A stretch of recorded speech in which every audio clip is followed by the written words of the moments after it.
I think we're live. I'm going to put on a little background music, move away from that. Hey y'all. Welcome to Level 1 Adventure. Oh, this like jazzy beat. Welcome to Level 1 Adventuring's first ever DM tips and tricks video. I'm your host, Wolfe Scott. Thank you so much for anyone who shows up tonight to be a part of this. For any of you who are not aware of the channel, because it is brand new and I have two cameras right now, so it's really weird to figure out where to look, but I'm going to try to stay focused here as much as I can. Level 1 Adventuring is a brand new D&D content production entity. Right now we are doing a live streamed campaign every Wednesday around 7:30 p.m. around the same time slot on Wednesdays with 6 of my close friends and fellow nerds, and session 1 went great. I was very happy, so please stop by and see that. Mondays, which is today, spoiler alert, we are going to be doing... Oh, I'm going to turn this down a little bit. It might be a little too high in the feed. Yeah, we'll see. I can't actually hear anything that's being played back, so we're gonna play it by ear with each other. Mondays, which is right now, is going to be sort of our time to hang out as dungeon masters and game theorists. We're gonna talk about game design. We're gonna talk about adventure crafting, or if you're just curious about D&D in general, we can answer some general use D&D questions, characters, or anything like that. Am I missing anything? Oh, and also, depending on what day, I haven't really hammered this in, but considering the fact that Baldur's Gate 3 is coming out, which is I'm pretty stoked about personally as a D&D enthusiast, as a Larian Studios fan. Baldur's Gate 3 seems to be very hype. So I'm also thinking about streaming some Baldur's Gate content. I don't know when that will slot itself into the week yet. We're going to figure that out. It's probably going to be a little bit more random, a little bit more loosey-goosey, just because I feel like my life is already so regimented in terms of scheduling. But we'll figure that out when we get there. Credits. Give credits where credit is due. Everyone's favorite lo-fi hip-hop girl is providing our chill jams in the background right now. If anyone's not aware, if you're a small content producer at this time of your life and you don't really know how to backtrack your streams, Lo-Fi Hip-Hop Girl made all their stuff free to use for everybody. So cool. All you have to do is credit them, and if you search Lo-Fi Hip-Hop Girl, free content use, that all the things you should list in the stream or your YouTube or whatever your platform you're using will be listed there. So there you go. One free non-DM tip advice for you. Get yourself some chill free music, courtesy of Lo-Fi Hip-Hop Girl, and credit them.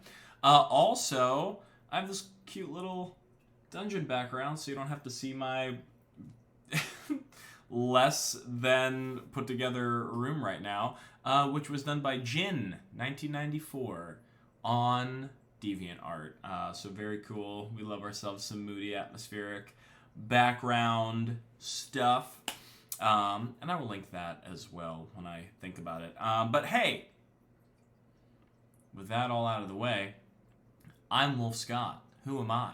I am the host and dungeon master of Level 1 Adventuring. I am a New York City-based actor, voice actor. You may have heard me on a season of Yu-Gi-Oh! Yu-Gi-Oh! Reigns. In particular, I played the character of Kitamura. And also, if you are a Skyrim fan and you like to mod Skyrim, I highly recommend you download the mod Nebura. He is a high elf follower mercenary character whom I also voice, which is a lot of fun, and that's still an ongoing project. So, actor, voice actor, do a little music, and now I'm dabbling in the Twitch-o sphere, the stream sphere, the YouTube sphere. when it comes to this particular passion of mine, which is Dungeons and Dragons. I feel like maybe I should talk a little bit about my history with Dungeons and Dragons. Sorry, so I have like my stream is set up to be my desktop because I assume I'm probably going to be, using it to help design things today. Right now it's not very exciting. It's just a bunch of credits and Lofi Hip Hop Girl and D&D Beyond, which I don't even really plan on using that much. I just have it there because it's like on brand. Regardless, maybe I should talk a little bit about my history with D&D. I'm sure this will be a story that I retell over and over and over again as these streams go on. But hey, this is the first official one, so you might as well listen up and listen good, cowpokes. Wild West D&D. It's a thing now. I began playing Dungeons and Dragons in high school. I don't exactly know what year. I think I was around 14 or 16. I had grown up in the era of, and anyone who loved action figures as a kid we're going to understand each other on this. If you grew up in the era of action figures where if you flip them over on the back of the box and they had like the character, like a little bio about the character, like where they came from, what team or allegiance they have in terms of like the narrative of the good guys versus the bad guys. And they usually had like a little breakdown of their stats, like how fast they were, smart they were, strong they were, if they were magical, all that stuff. It was on the back of I think like Marvel Toys did it, Beast Wars, Transformers did it. I was a huge Beast Wars fan. So I really, as a kid, I really loved this because it helped. Also, I have a cough drop in my mouth if you like hear clicking or like you see weird sounds coming out of my mouth. Just double checking to make sure that I wasn't on mute this entire time because that would have been hilarious. And luckily I was not. I was not on mute the entire time. Good on me, doing the bare minimum. Regardless. I loved those toys, and it sparked a sort of habit in me because I also drew a lot. I was huge into drawing. I almost went to school for like animation, even though I didn't really animate. I just drew still pictures, but that's like what I thought I would be involved in at one point. Hilariously enough, I then voice acted for a big animation, so maybe it's all it's all meant to be. But that being said, I would draw these characters or these monsters. Particularly, I really loved creature design, and I would design and in the fantasy realm. I was a big fan of Warcraft games back then. I was a big fan of Lord of the Rings. Was Dragon Age out when I was that young? Any sort of like fantasy medieval game that existed at that time. We have a stream, a participant in the stream. Hey friend, I don't know who you are, but I'm glad to have you. We're just telling a little DM backstory. I started drawing those creatures or those characters, and then I would do the same thing that the toys did, where I would list like how strong they were, how fast they were, how smart they were. I began this like trend of like creating stats for these creatures that I was making in a vacuum. It wasn't for a game system, wasn't for anything. It was just because like that was the habit I knew of properties that I enjoyed. They told me how cool these characters were. Because of all their different statistics. And so I wanted to replicate that and give them little bios and histories and things like that. And it was just something that I would do for fun. Like I would just come up with a story one day, whether it was like fantasy or not, I would just pen the character up or the monster up and write their little synopsis. Then one day, fast forward, a couple of years, I am in a Barnes & Noble, I believe, or Borders, whichever one of those bookstores existed in a mall at that time, with my mom. And I was probably annoying her because, hey, was a very charming lad back then and still am. But I was probably, grating on her patience. And I said, hey, do you mind if I go look in the fantasy section of the bookstore while you go and do your thing? And she was like all too happy to have me go check that out. And as I was perusing through the bookshelves, I stumbled across a particular tome of arcane knowledge, if you will, that was literally called the Monster Manual, right? And for those of you who like know D&D, you already are well aware of what this is. Me, I had no frame of reference. I just knew that there was an entire book dedicated to monsters, and my, little boy heart began to go all aflutter. And then, of course, if you remember, this was around the era of like third edition 3.5, and if you remember the covers of the third edition D&D books, it's like one thing I really miss about the art direction of the entire D&D Dungeons & Dragons sphere in general, is that era of book really made me fall in love with actually just looking at the pages and navigating through them. I wish I had like examples pulled up already, but like I feel like that might be, I don't know if that's like a term like of not being able to do that legally. I don't know. But the covers were all designed to actually look like these ancient leather-bound journals that held, secret knowledge. They had like fake drawn-on brass gold buckles on the sides. And each one, I think the Monster Manual had inlaid like a lizard-like eye on the front. I think the Dungeon Master's Guide had like a huge like key pad. So they all like felt like these magical sort of items or books that you would find in the world. And when you flipped through them, one thing I also really liked about the art direction at the time is, of course, you'd have like the full cover, the full color art spreads of the characters and the monsters and things like that. But you would also have these sort of yellowed, almost like tea-stained pages where the art was actually more just like line art, like drawings of the characters or the monsters, or sometimes like even the equipment. Like some of my favorite, there's two pages that are like distinctly burned into my mind from my youth. One of which is like the equipment page, because it was like, that stained tea leaf page where there was an artist rendition like of a black and white sketch of every weapon and most of the adventuring kit that you could have as a character.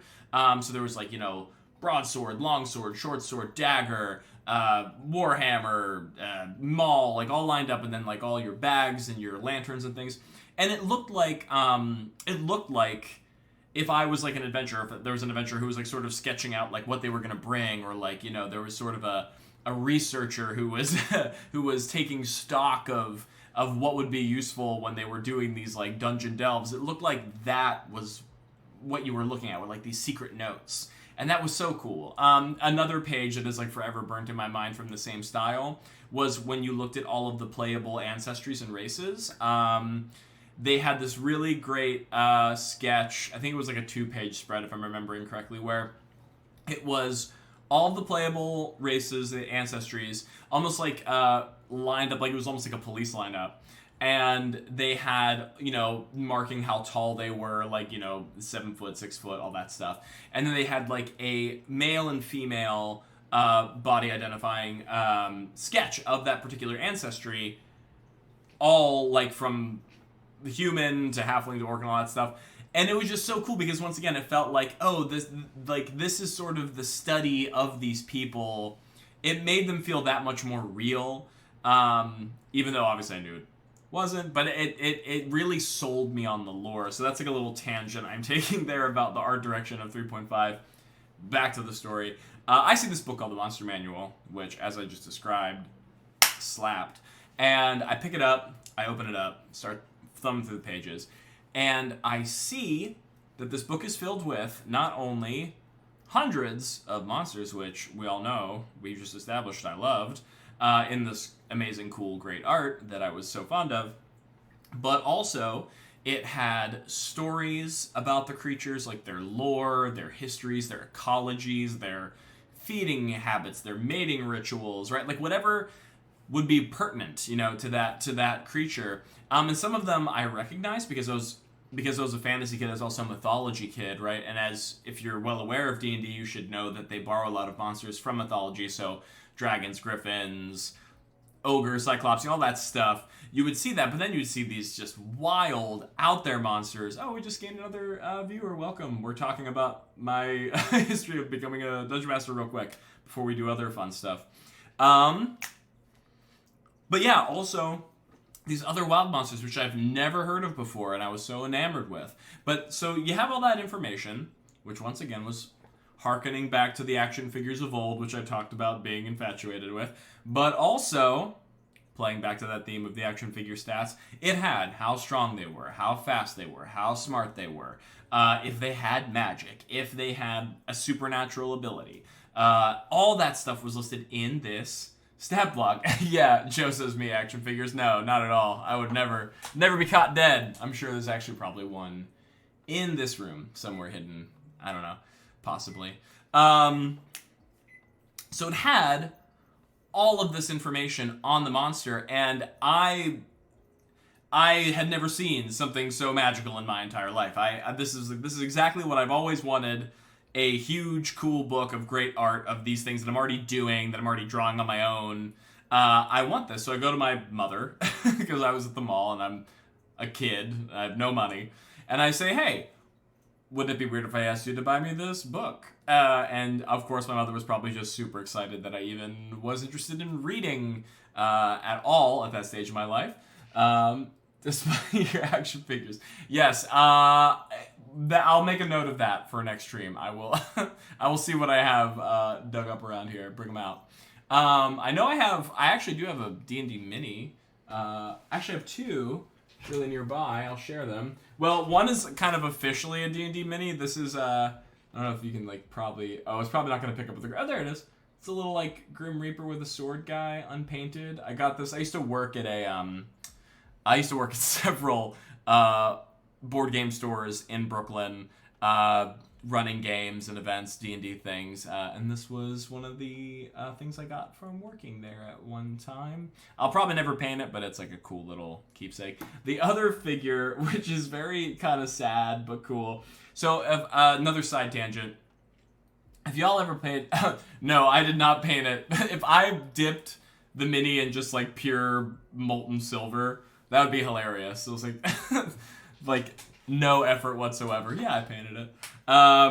This mini right here, which is also going to be a plug. We're not sponsored by any means, but I talk this company up whenever I can. If you've never looked at HeroForge.com, they are a company where you can custom design your own D&D minis, or actually they can be for anything, as you're going to see from this mini in my hand. Piece by piece, you can choose their armor, their weapons, their clothes, whatever.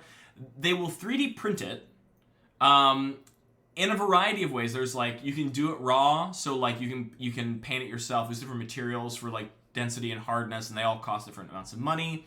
You can also get it done in color plastic, so you don't have to paint it at all, which is crazy. So if like you are playing D&D and you happen to be using miniatures, and you can't find one that really like speaks to your character, or like what if you're a DM, like the monster or the character that you're trying to bring to life, you can just design it and they will ship it to you, and it's beautiful.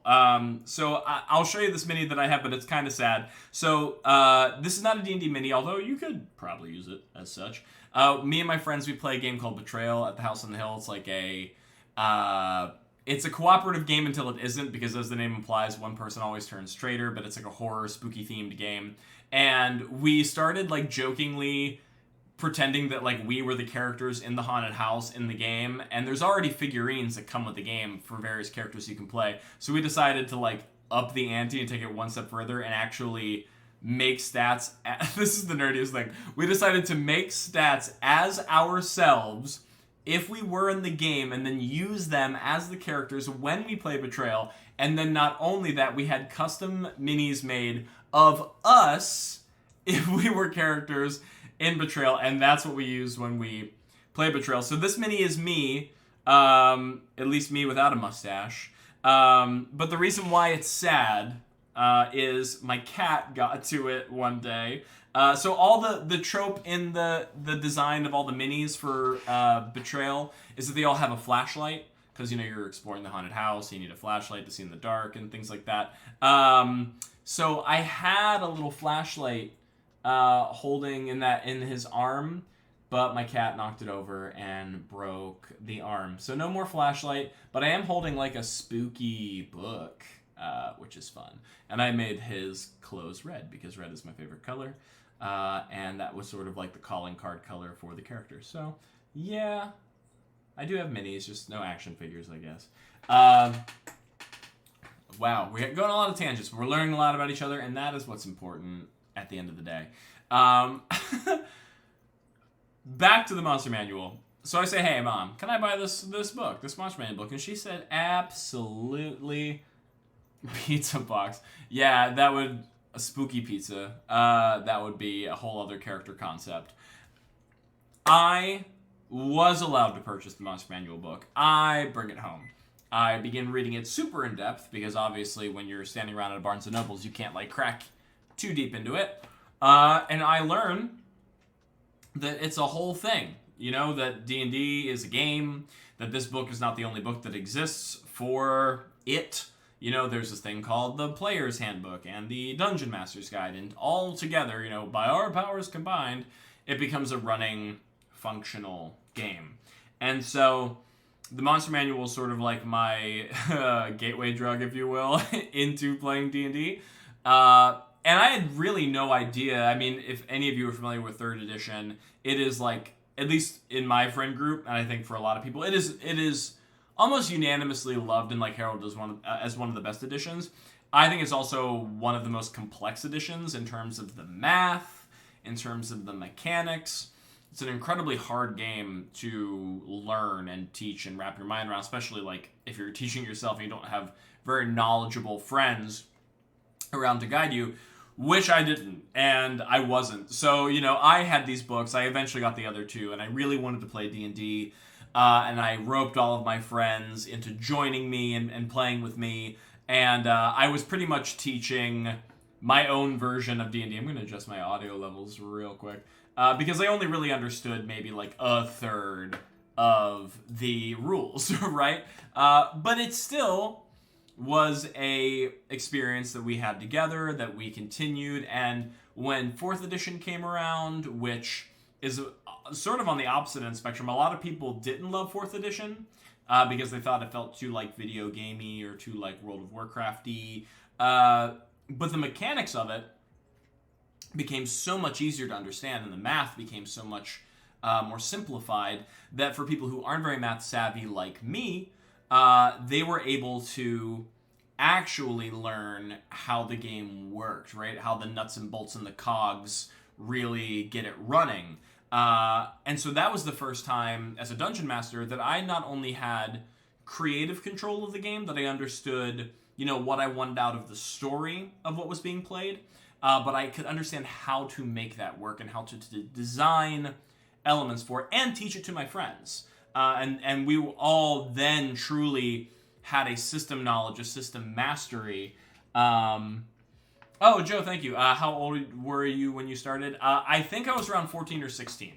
It was in high school. It was like mid to late high school. So I think that's around the time that you're that age. That's what I'm going to say. So that was the first time that I was able to teach people how to play, and we all knew the same rules. We're all on the same page. And so for me, 4th edition was... I really, truly liked it. I don't know if you'd call like the people who like 4th edition apologists, because a lot of people didn't like it. I will stick by it. I very much enjoyed playing it. I will say one of the reasons why I think 5th edition, which is our current edition for those of you who are new to D&D and are just sort of joining and listening for the first time. So the 5th edition of Dungeons & Dragons is the current one that you are able to play right now with your friends. You and Matt Coville. Oh, Matt Coville! Not to tell anyone who is watching the stream right now to immediately leave and watch Matt Coville's videos, but eventually watch all of Matt Coville's videos because he's a brilliant, wonderful man who knows so much about D&D and fiction, and I highly recommend you just listen to him speak, even if it's not his D&D talks, his movie talks. Such a brilliant dude. So, yes, me and Matt Coville both really love 4th edition, it is true. But one of the reasons why I think 5th edition is, right now, the current edition, which you can play, so popular, and honestly, I would say better than 4th edition. That's, you know, and better than 3rd. I know I'm gonna I can already feel the arrows and spears being primed for me when I say better than 3rd edition, because people ride or die for 3rd, is like 4th edition, 5th edition's math is more simplified. It is not as simple, it's not as formulaic as 4th edition, but it does operate on a secret is safe. Shh. Thank you. Yes, I'm gonna go to sleep with one eye open tonight for that rogue's sneak attack damage. But the math is easier to understand, way easier to understand than 3rd edition's math ever was. But it does not follow the same, I want to say, cadence of 4th edition. 4th edition had all of your like spells and abilities and powers operating on cooldowns. Anti-5e rogue, yeah. I am so aware that I can deal no sneak attack damage. I only do regular damage at all times. But what was I saying? Oh, on 4th edition, all of your things like relied on cooldowns, and you could use like this power per day, per encounter, anytime. That's where people drew like the Warcraft comparisons, because they were like, oh, like what, I have to wait for my hot bar to cool down to use my spell? That's weird. So 5th edition doesn't do that. It gives you all the freedom of choice in terms of character action and expression.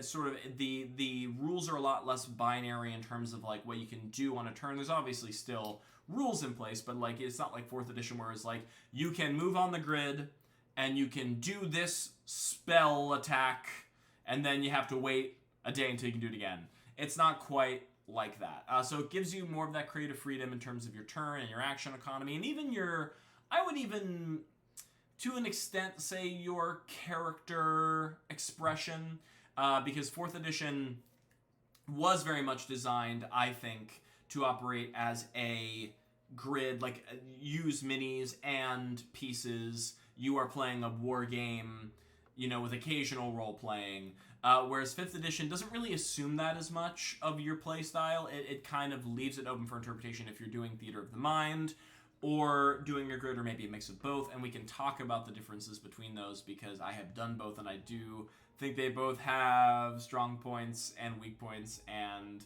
I'd love to talk about them more in depth. But yeah, that's why I think 5th edition gets it so right. Math is easy. You can teach it to your friends in a night. Like I used to run events for various game stores in Brooklyn where I would run one-shots for people, many of which it was their first game of D&D ever. And, instead of trying to overload them with like a character sheet and like what, I mean, of course I'd give them a character sheet and we can talk about what a character sheet is. I would say like, just tell me what you want to do on your turn and I will like contextualize it into rules, and we'll talk numbers when they pop up. And by the end of the night, people, they begin to understand, okay, like, this is what this number means. This is what this means. I've seen people get it in a night. Not entirely, but like the meat and potatoes of it. So all that math is simplified and easy to digest, but you still get all of the freedom of sort of your type of play that you would want to get from like 3rd edition and so forth. So that is why I think 5th edition is really crushing it, and why I'm really enjoying it, and I have been enjoying it since it was released like 8 or 9 years ago at this point. Funny story, actually. I have a group that I'm still running to this day, although like COVID and life responsibilities and everything kind of makes it hard to meet, but we have a group that's been running for about 9 years since the 5th edition came out. I was actually planning on running a 4th edition game with these people when I first came to New York, because I wanted to make friends, and I was like, well, how have I made friends before? I played D&D with them, so I'm just going to keep repeating that until I make new friends. And that's when I found out that a new edition of D&D, the 5th edition, was coming out. It was new then, right? 8-9 years ago. And so I said, okay, everybody halt. We're not talking about the game anymore until the new edition comes out. We're all going to learn together. We're going to learn how to play together. And that's how I kind of got started specifically on 5th edition. I had been playing D&D for years, but yeah, just a funny story. I was actually going to like resurrect all of my 4th edition rulebooks and be like, let's play. And then learned that this new thing was coming out. And then I was like, nope, let's all deep dive as one. And that group is still running to this day, 8 to 9 years later. It's nuts. They are, if in terms of so just so everyone's aware, that's pretty uncommon, right? To play a single game that runs for 8 to 9 years in general. And if for any of you listening to that and immediately just like cringed and got so scared, if you're interested in D&D, know that not all games are expected to run like that. This is a very particular campaign and scenario and group of people. Your games don't have to have that level of commitment. But it's just nuts that is still going on. And if you have any context to, the general development of a D&D character, if you could imagine, everyone here has probably played some form of video game in life at some point where, you have levels, your character goes up in levels, you get stronger, you get better. And you can imagine that you start at level 1, pitch for level 1 adventuring, the name of the stream. The top end, like you hit your maximum power level, if you will. Your character is as strong as they're ever going to be, for the most part, when they hit level 20. That's like the magic number to hit, which is unheard of for most people in playing a campaign, because unless like maybe you're playing a particular game in which you design it particularly to start at a high level of play, because it's just hard to actually get there, to make that climb. It takes a lot of time and investment of everyone. And right now, the characters are level 19. So they've been playing for 8 to 9 years. They are one level away from being at the apex of their power. And to be true, in the way that my adventure is currently designed, they will soon be heading into their sort of final moments, their final battles against all the big bads. Just the way I intended it, hit level 20 and oh, hey, Amber. So the girl with caramel skin, who's in chat right now, is our wonderful rogue on our campaign, Nadara Valir. And I highly recommend that you watch her throw knives across a bar and pickpocket drunk nobles and get into whatever other kind of shenanigans that Nadara will be bound to get in. If I know my friends at all. But yeah, so we talked a good deal about my history of D&D, a couple things about different iterations of D&D, 3rd, 4th, 5th edition, very loosely on math and power level and things like that. We actually do have, watchers right now, which is cool, which is great. So what I'm going to say is feel free, please, throw questions into chat. I would love to answer them. Or if there's I think these streams are going to be really useful for people who are trying to learn how to DM or play D&D. So if there are particular questions that you might have about adventure design, character design, DMing in general, running a game, that's what I want these streams to be about. So, if you have any burning questions, or just curiosities, hey, let's all, let's give it up for everybody. Please throw them in chat, and I will be glad to take a look at them and answer them as best I can. If not, I'll probably just I don't know. I really planned this out. I don't know. Just sort of wing it and take a look at maybe some notes. Maybe do some monster design. That's one of my favorite things to do as a dungeon master personally, is because we talked about how much I love the monster manual and stuff growing up. It is no surprise that monster design is one of my favorite things to do. D&D, Wizards gives you such a plethora of great creatures to use, but there are so many little tweaks that you can make to make them your own and to give them personality and things like that when they're on the table or in your adventure. And so that's one of my favorite things to do, is manipulate the stats and give them new abilities and make them more interesting or dangerous or things like that. So I'm thinking about doing that too a little bit. But hark, there are questions in the chat. I will answer Mochi's first because it is, I'm just looking at the length of text the smallest, so probably the easiest to answer first. Do you draw your own characters? No, unfortunately. So although I doodle, I have not really kept up that skill into my adulthood. There are far more talented fantasy artists out there. Actually, I highly recommend, if you watch our stream, the character art, which is done for our player characters, is done by an artist named Luis Prado. who is LUIZPRAD, I think 04 or 004. It's linked on our Instagram. Just an incredibly talented artist, and has done things for actually like card games, I think. I don't know how. I found him on like a Facebook group, like a D&D Facebook group, and I'm so glad that I did, because that art is incredible. And also, the art for my rendition of like the Dungeon Master on our stream was done by a artist by the name of Boned Dust. I think Boned Dust. Also on Instagram, also linked on our Instagram. You can see their page is linked under my portrait. So unfortunately, no, I do not draw my own characters. I might sketch them for fun, but I don't. If I ever like am gonna present a character or present a game, I'll usually find an artist or a bit of art online that like I think resonates with that character the most. But who knows? Maybe one day. Maybe I'll pick up the electronic pen, the Apple Pencil.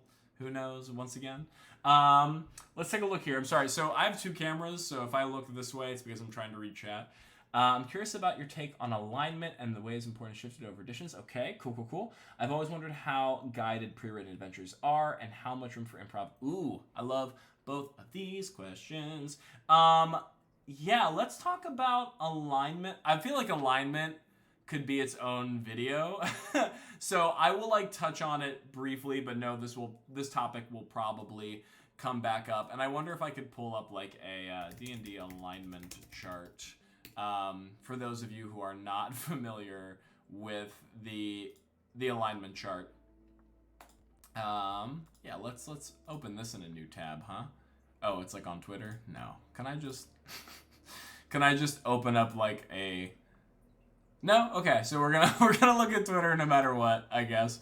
Shout out to Darius Kazemi of Tiny Subversions. Oh wait. No, this is too confusing. He's making a joke about it. It doesn't make any sense. I've lied to you all. I'm so sorry. Okay, maybe we'll do one like this. No, it's not all of them. Here we go. This one seems pretty innocuous. Okay. Yeah. No, they're making up their own words. I just want a normal one. Oh, look at this. So normal. So painfully normal. Let's go with this. Yes. Perfect. We'll do this. So alignment, if you are not familiar. Also, hopefully people can see. I'm just like streaming my browser. So I think that looks pretty okay. So for those of you who are not familiar with the alignment chart, which is something that a lot of people have spicy takes on when it comes to the D&D sphere, it is sort of like a metric by which your character's personality, their moral compass, their way of being can kind of be easily transcribed and I guess communicated to your fellow players and your DM, and it sort of helps from a storytelling perspective or an improv perspective. Kind of gives you a baseline, a sort of a when you're not quite sure what to do or say, you can at least default to like your alignment, so to speak, and be like, okay, maybe this is what I would do or say given this is how I've decided to portray this character. The problem that, of course, arises in these situations is that these terms and these ideas of these terms are so loaded by sort of personal interpretation. I'm sure there have been write-ups in certain books. I'm sure if I know it was definitely a thing in 3rd edition. You've seen in recent edition of more recent editions of D&D, there's kind of been a move away from it, or at least insisting upon it as hard, which I do think is kind of the right move, but I'm not a fan of alignment. So if we can take a moment to like talk about alignment and these terms you're seeing here, and I will tell you my interpretations of them, which is the only thing you can work with is your own interpretation. So they kind of work on two axes, right? When you're talking about a general character in D&D, are they good or are they evil? Now, once again, these terms are incredibly loaded, and they already narrow down and they pigeonhole a lot of character concepts right off the bat. It's in a story where, let's say you're playing a story that is very much like Lord of the Rings, right? Where the world is very much written in black and white, and good is good, and evil is capital E evil, and like in that realm, it's very useful, right? To sort of to have these delineations. But in worlds that are a bit more nuanced, especially worlds that delve into a lot of like personal intrigue or political intrigue, social intrigue, these terms may not apply as much because people aren't black and white, and they aren't their motivations are not always so clear cut, and so that means their personalities and their persons are not as easily understood, right? But in the broadest sense, when we're talking about good, in my eyes, we are talking about a person who wants to do the right things loaded. They want to be the most beneficial they can to everyone, right? They want to help as much as they can. They are a person of strong moral fiber, and they want to help everyone as much as they can. Actually, you know what? I'm gonna make a little note here on the Word doc, which I'm actually planning to what's the word? Share these. I don't exactly know how yet. Maybe, I mean, we do have a Patreon set up. It's not like super set up yet because we just started and I'm learning a lot. But maybe I'll like make them a Patreon reward. So like if you like these notes, you can just have them for free. Just because you like us and we like you, and maybe we'll cuddle sometime. So if I'm thinking of good for me, I'll actually start this on session notes 1. Okay, so when I think of a person who is deigned good in terms of D&D good, I'm thinking benevolent, I'm thinking selfless, I'm thinking, I guess, we'll use the word heroic. You can be an anti-hero and still do, but like when you think of like the grand capital H heroic, you think good. I'm thinking, giving, right? I'm thinking of a person who wants to do the right thing. We'll put that in quotes because that's kind of subjective. When I'm thinking evil, right? And we're not talking about Lord of the Rings, giant flaming eye staring down on the blackened husk of a world with like corrupted followers, like capital E evil. And I'm not talking about that, although that is an element of this, right? Definitely is. I'm thinking of someone who is the kind of opposite. So the number one word I think of for evil characters, especially evil characters who, like let me say this. There are a lot of DMs out there and a lot of play groups that will not play or strongly discourage you as a player to play, I'm looking at this camera again, I should be looking at this one, an evil character. Why? Because a lot of times, especially if you played like in high school, like I have, or like when you were young enough that the improvisational nature of D&D sort of allowed your like young kid mind to just do dumb, heinous stuff because you could and there were no consequences. I think a lot of people got burned by that as adults, and they when they hear evil character, they think, okay, this character's going to come into the group and actively manage or try to derail it, to bring it to some dark, twisted, off the rails place that I don't want it to go. And for some people, that is very much true, and that's unfortunate that it's true, but you do kind of have to, like, check your playgroup, like, especially if they're not, like, your close friends. And even if they are your close friends, I highly, highly, highly, highly recommend you do, like, a session 0 with them, which we can talk about specifically what a session 0 is more at length, but it's when you get your playgroup together down as not officially when you're playing as friends, as possible collaborators, and as a dungeon master and as players say, like, this is the type of story I want to tell, this is the type of theme or atmosphere I'm going for, these are the kind of elements and tropes that will arise. Does your character fit into your current character concept, fit into our shared vision of this world? and if not, how do we, make that happen? It's also a great opportunity to share safety tools, which I highly recommend you do as a dungeon master and play group, because obviously, we're playing with improv, and D&D, depending on how your play group is, it is not necessarily PG, right? Like, there's blood and violence, and it can for some people, can get very Game of Thronesy, and as we all know, Game of Thrones can hit some buttons. So, like, having tools in place to, like, talk to your friends and be like, what are you comfortable with, what are you not comfortable with, even if it's something like okay, like, this is something that I would never think of, but it's a real thing. Like, hey, if you, like, one of your friends is arachnophobic, like, maybe you don't have giant spiders, which, I get it, is, like, such a common trope in fantasy, right? Like, the giant spider is one of, like, the most classic monsters that you fight as, like, a low-level adventure in, like, a video game or whatever. But, like, hey, maybe you don't do that because it, like, really affects your friend. So, that all being said, session zeros are great for a lot of things, but in particularly sorting out evil characters, because I'm kind of going on another tangent.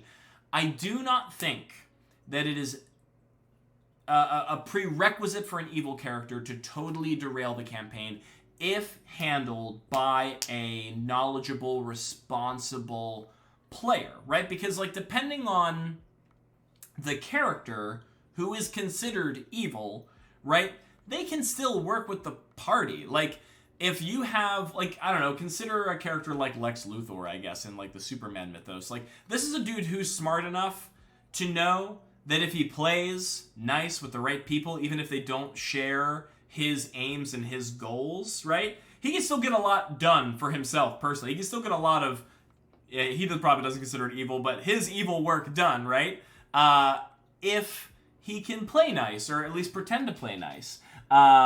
Yes, but Joe, exactly to your point, it is super hard for to find people who can do that. And so that's why, as a general rule, as a dungeon master, I usually also set the prerequisite that, like, I'll let people, skew neutral, as hard neutral as they want. And once again, we haven't even gotten there yet. We're talking a lot, but we'll get there. But, yeah, I mean, even me, I have to be like, if you want to play, like, a quote-unquote evil character, we need to, like, have a very prolonged conversation about that and what that means. And also, I would say, too, if you have a player who, like, wants to play an evil character, this can be a really interesting challenge and also collaborative moment for you as a dungeon master, because there's probably going to be a point, unless there's some sort of, like, redemption arc, right, for your story, where the character sort of comes to the light and, like, wants to fully renounce their evil ways, where they're probably going to actively work against the party.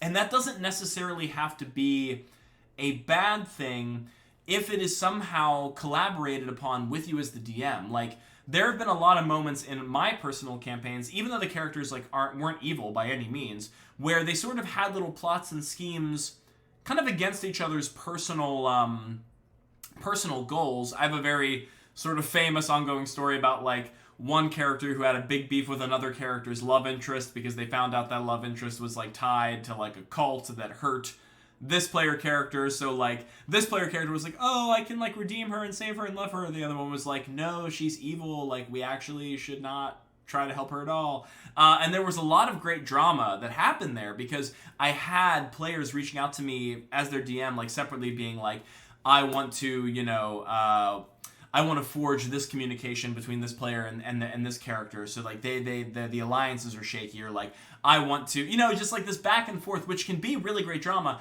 And you can even have that culminate, like, should your player playing an evil character be okay with this, right? Like, eventually sort of shedding off the Talus, yes. Lil Jeezy knows very well the tales of Talus, the evil cultist girlfriend, but she was redeemed. Spoiler alert, she was redeemed. So we didn't have to worry about murdering anyone yet. Anyway, wink. No, kidding. She's fine. But what was I saying? You can have a great moment where the player that was playing an evil character does a full heel turn and becomes an active threat in the campaign. There are certain, if you read the Monster Manual in the 5th edition rule book, you'll see, I think, entries specifically for vampire and werewolf, because, you know, very famously, those are creatures that they bite. You know, spoiler alert, if you're not caught up on your werewolf and vampire lore, which has existed for time untold, you know, they convert, they corrupt normal people into more of their ilk. And there's like actually little blurbs in the Monster Manual that says like, hey, if a character is like bitten or converted or, you know, whatever, like remove them from the game as a playable character and like turn them into, you know, an NPC. Because at this point, I think the game even recognizes that if they're that skewed towards evil, it's going to be hard to have them cooperate with the party. You're essentially playing 2 different games. But if you have a player who is like in on it, who like has this evil character, plays them through most of the campaign, and then decides like, actually, yeah, like I want to see my evil plan through. I want to become like a villain in the story. That can be a really cool moment for you to turn that character into like a big bad for your campaign, or like at least a very strong villain who can hound the party. You can even use, obviously once that happens, the player will likely relinquish control of the character to the DM, because, you know, the DM has to handle that kind of stuff usually. And then, of course, the player can assume the role of a new player character, and we can continue the story. But you can still use that player like as a resource. Like you could be like, hey, your wizard who became a vampire, you know, let's say, now they've fled the party and they're now plotting their own vampire evilness. What do you think they would do next? What, you know, in their grand scheme, what's like their next plot? And you can like collaborate with them, and that can be very interesting. Obviously, you can't like give away all the notes, because the new player character doesn't like understand all of like the truth of what's happening. But it can still be a really cool story playing challenge. So that is all to say, evil player characters can work, but, you know, there's a lot of different routes that can go, and you have to have very knowledgeable, trustworthy players at the helm to do it. Also, one more note on evil characters, which I think is just a fun tip, which, speaking of Matt Colville again, I have blatantly stolen from Matt Colville, but I will share with as many people as I will listen to me about it, because I think it's a great idea. If you have villains in your campaign, and you have, you know, friends who like listen to your stories about your campaign, or they're D&D fans, but they're not active in your game, like it's important that they probably not be directly involved with your story. It can be really fun to like assign them the role of that bad guy in a way. Like, so, like I have a friend who is also on our stream. His name's Garrett Storm. He plays Yoan Honorburn, the tiefling wizard, the pyromancer extraordinaire. He and I are always sort of like talking D&D on the sidelines and like characters and things like that. If I'm running a campaign where I have and he's also a very talented dungeon master, by the way, so this is like another feather in his cap for this kind of role. Like, if I had a really big bad in a campaign, I would say, hey, Garrett, I have an undead knight lord. His name is... First thing I wanted to say was Sir Bones-a-Lot, but I mean, you know, insert big bad evil guy name here. I have Sir Bones-a-Lot, the evil Dark Knight. These are his powers. These are his minions. These are his resources. This is his goal. What would you do if you, Joe, you really don't have to give me that much credit on that joke. It was low-hanging fruit. You can use them as like a sounding board and be like, okay, what would you do if you were this evil knight character with like an undead army? Where would you go? What would you try? And like listen to them and pick up those tips and then implement that as the bad guy because no one is going to outthink a player like better than someone who thinks like a player. That's kind of like one of the big sort of, I guess, upsets in your 7th grade joke possible. Yeah, you're probably gonna get a couple more out of me from in that line, Joe. Sorry to everyone in advance. But like that's one thing you come across as a DM is like you are one person and you are against, quote unquote, someone say my name. Yeah, a little cheesy, Sir Bones a lot. You're officially knighted and dubbed. You are never going to outthink 3 players, 4 players. You're not going to outthink 2 players, 3 players, 4 players, 5. They are going to outthink you, and that's part of the challenge and the fun of being the DM, is like having to respond to those things. So if you can outsource your evil plans to your very smart friends and like get more brains thinking about how to like be good foils to your heroes, great idea. I recommend you do it. So that's another side tangent. Anyway, back to the alignment chart that we've been talking about somewhat. So when I think evil, right, I think this is the number one word I think of when I think evil, because I think you can still play an evil character if you keep this word in mind and not like others, like evil, which just makes you automatically paint yourself into such a specific corner. Selfish. The complete opposite of selfless, which I define as a good trait. I think an evil character does not operate for the good of the realm, the good of the people, even the good of the party. They operate for the good of themselves, whether that be lining their own pockets with gold, or, you know, finding the coolest magic items for themselves, or, you know, creating the best political alignment, political alliances to benefit their goals. You know, that is like the number one word I think of. I think every player who wants to like play like a quote unquote evil character should think. Don't think about like being evil all the time as like cackling, sniveling, you know, twiddling your fingers with a dagger like behind your back. Like, no, like you I mean, you can play those characters sometimes that are that obvious, but truly you are trying to accomplish goals for yourself, and sometimes that requires you do it subtly or with the help of unlikely allies, which may be more heroic player characters. So number one is like selfish is like the main word I would use. I mean, you can also think of like evil, like I would say more of like an ends justify the means kind of mentality. You know, you'll often see, and this is a thing you can play without being outwardly antagonistic to the party. If you're that voice that is like, you know, when everyone's like, yes, let's run into the cave to save all of the hapless townsfolk who are, you know, going to be gobbled up by said monster. You know, you can be that person who's like, well, is it really... Are they already lost? And if we go here, if we get a head start on our next quest... Magatron Maggie! Hey, what's up? Maggie, I believe, used to play a little bit of D&D with me back in the high school days, if I'm not mistaken. So, wow. Thank you for joining the stream and listening to me wax philosophical about this thing that I've been doing for arguably far too long. Yes, good times. See, look, take it from Maggie. I'm not bad at what I do. So yeah, like an ends justify the means kind of mentality for like a quote-unquote evil character can be played and can be played well and still operate within like a joint party atmosphere.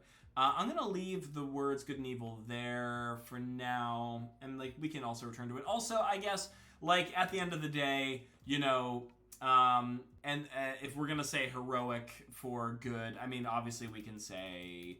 villainous. This is like, think Lord of the Rings, you know, Eye of Sauron, like truly evil, despicable, almost supernatural. Like there's definitely a line in D&D which wavers depending on your playstyle, where like good and evil are intrinsic forces of the universe as opposed to, you know, just ways you describe a person, right? Like, when you think of an undead creature, right? Or, like, actually, I guess undead is still a little, what's the word? Can be a little ambiguous. But like, you think of, like, a demon, right? Or, like, a devil. Like, there are some... And this has been, you know, expounded upon in previous lore, where it's like, there's really no other way this creature could be. It was born of evil energy. It only wants evil things to happen, right? There actually has been a shift from this. Oh my goodness, I forgot that I had my hue lights set to change at a certain time, so all of my lights just went purple for absolutely no reason at all. So I'm gonna try to fix that while I keep. You can't see because I just look like I'm in a dungeon right now, thanks to the power of technology. But I am currently almost in the dark, so I'm gonna turn on my lights again. Perfect. Okay, that's better. So yeah, like demons, devils, things like that. You can, as a DM, interpret that certain monsters and things like that are just irredeemable. They are born of evil. They are evil incarnate. There's nothing to do about it. But there is precedent in especially newer D&D books, which is trying to take a more open approach to these discussions, where like there are demons or devils that may not be entirely evil, or like had circumstances thrust upon them that kind of make them act in a way you wouldn't expect. So even like a creature or a circumstance in the lore that is like, you know, this thing is intrinsically capitally evil, doesn't necessarily have to stick. And I should say, in general, that is like the number one piece of advice I can give you as a dungeon master in general, is just like nothing that is in the books is actually real. I mean, like it is all real to an extent, but like you are the dungeon master for a reason. The world, its lore, it's the way that it functions is completely interpreted by you and made up by you if you want it to be.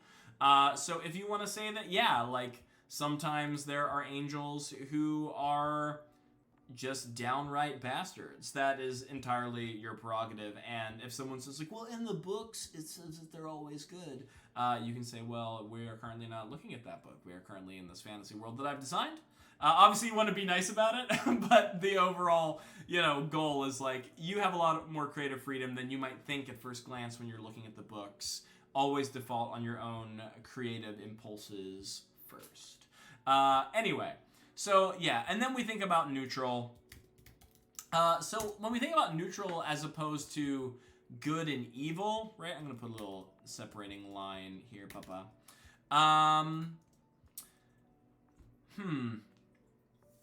I would say, in terms of like good or evil to neutral, this is a person who, I guess I want to say almost opportunistic, which I think is a little different than selfish. Because I think selfish implies that no matter what, they will always do what is in their best interest, even if it hurts other people. For a person who's an opportunist or even a pragmatist, I think is a good word for like a neutral kind of mindset for a character. They will do the thing that will do the most, I think, benefit. Good, once again, I'm trying to stray away from that word because it can get mixed up in this context. But will benefit either, their goals or the party's goals or the realm's goals as befit from that situation. It's sort of a moment to moment. They're not a monolith, right? They're not always going to do the selfish thing. They're not always going to do the selfless thing. They will do the thing that has the most net impact benefit on a long enough timeline. And so that's where I think neutral kind of lines. Neutral's, it's kind of a... Unfortunately, it is a very catch-all sort of term because, it is so ambiguous. But if you, wow, I did not say that word right or spell that word right. But if you operate on the assumption that the character will sort of take each moment as it comes and then try to make the best overall impact in that moment, I think is a good idea of neutrality. So you have good, evil on one end of the spectrum. Then you have lawful and chaotic. And this is where, and then of course neutral on that spectrum as well. So I'm going to write down lawful and I'm going to write chaotic. And this is where we get into a lot, I think, of trouble with the alignment chart system kind of stuff. Because once again, these are very loaded terms. So when we think like lawful, a lot of people automatically assume that you're this like straight-laced, buttoned up. If someone takes 2 copper from the donation jar, then I have to like tackle them to the ground and report them to the city guard kind of person. On the opposite of the spectrum, chaotic players, people who like really lean into that chaotic line, can just end up being not even a character at all, but just sort of like a caricature, right? They just become a collection of memes. They basically become like early internet culture where it's just like all raw and like ooh and like there's just like no point or like reason to anything they do to their characters, like any decision that they make that absolutely makes no sense, and you question like why would you slap the cardinal of the church at the grand opening of the temple that you are very good friends with? And it's like, I'm chaotic. It's like, okay, sure, that can be, a character you can play. Yeah, boo, earlier. Yeah, very true. That is also a trope you can fall into as the chaotic player, or a bad chaotic player. Whew, excuse me. So chaotic and lawful are also loaded terms that can really skew the way you play. So it's once again good to define them in more real world ways. And so like for me, and this I think is a more I guess more concrete than good or evil. For me, lawful is, you're operating under the assumption, I'm going to say under the assumption, it's kind of a long one, of traditions, of values, of order, right? Like you are a person who, these things are very important to you. So things like, things like law, of course, can matter to you, but even things like tribal hierarchies, if your character's like a barbarian or like a druid or something that doesn't really like live in the civilization. If you have like if your character has like a strong like sort of like if they're nobles, like your familial line, like your bloodline, like you pay a lot of homage to that. They are a person who understands that there are certain checks and balances that the world operates within, and for the most part you will operate under those pre-existing guidelines. It doesn't mean that you have to, write a report to the constable every time your rogue friend, picks a pocket. I mean, that can be a character trait you have. But, like, think about yourself as a real-life person. I mean, I'm looking at the wrong camera again. I'm sure we all have a certain amount of law-abiding in us, but we don't. We're not the people who, like, when the screen comes up on our on our totally legal videos, which we watch online, which are not pirated, when that thing comes up where it's like, you should not, report illegal recordings. Like, not everyone does it. Even if you consider yourself a person who, like, believes in rules and things, you don't always do it. So, like, color these things with a bit of real-world experience, right? Chaotic, on the opposite end, and this is, I think, where you can actually contextualize this and not become like a walking meme generator of a character, is if lawful is operating under the assumption of certain traditions, values, and orders, like of a society, we'll say societal or worldly, right? Culturally even is important.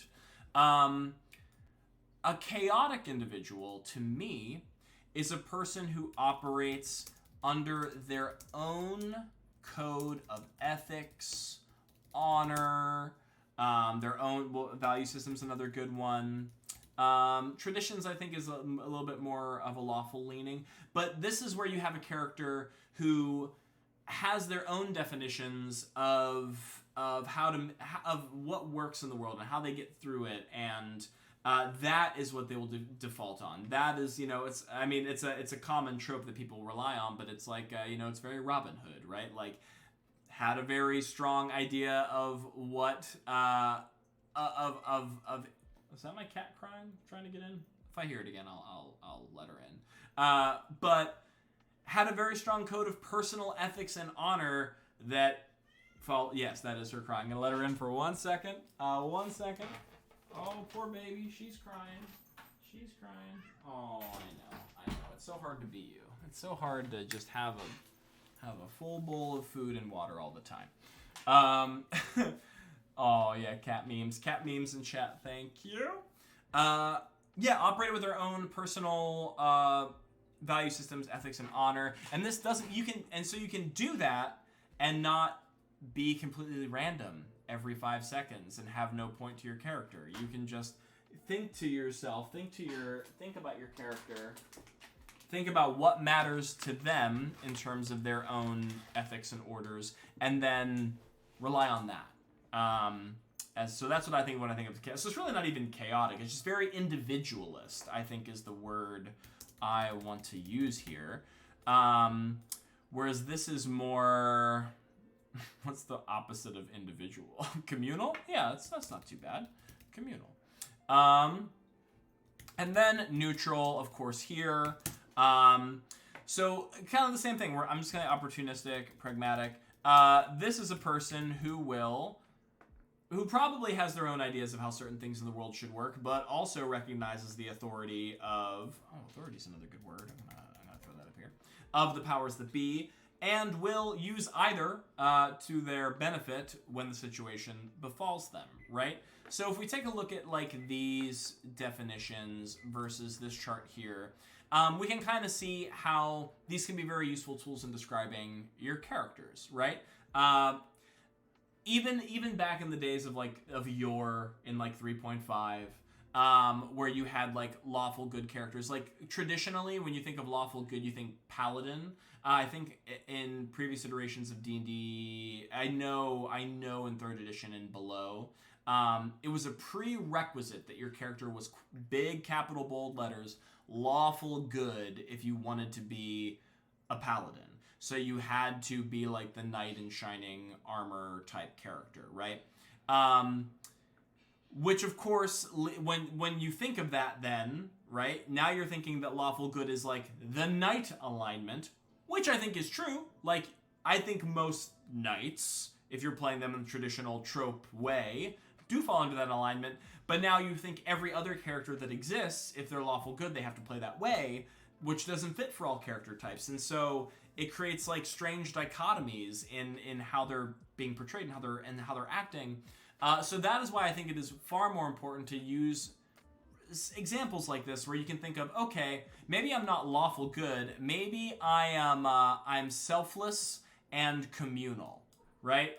That is my character. I will do the best for the people around me at large, and I will do so by following the traditions and values and orders of the society in which I live and how I interpret that. Or, instead of saying that I'm chaotic evil, which I think is very famous for being an alignment, which is just almost unplayable in the wrong player's hands. It's like, the person who's just like random murdering spree, stealing everything, lighting things on fire because it's like, oh, it's random, it's chaotic, and it's evil. Like, no, I mean, once again, that can be a character, but it's not a character that everybody is going to want to play with because it's a headache.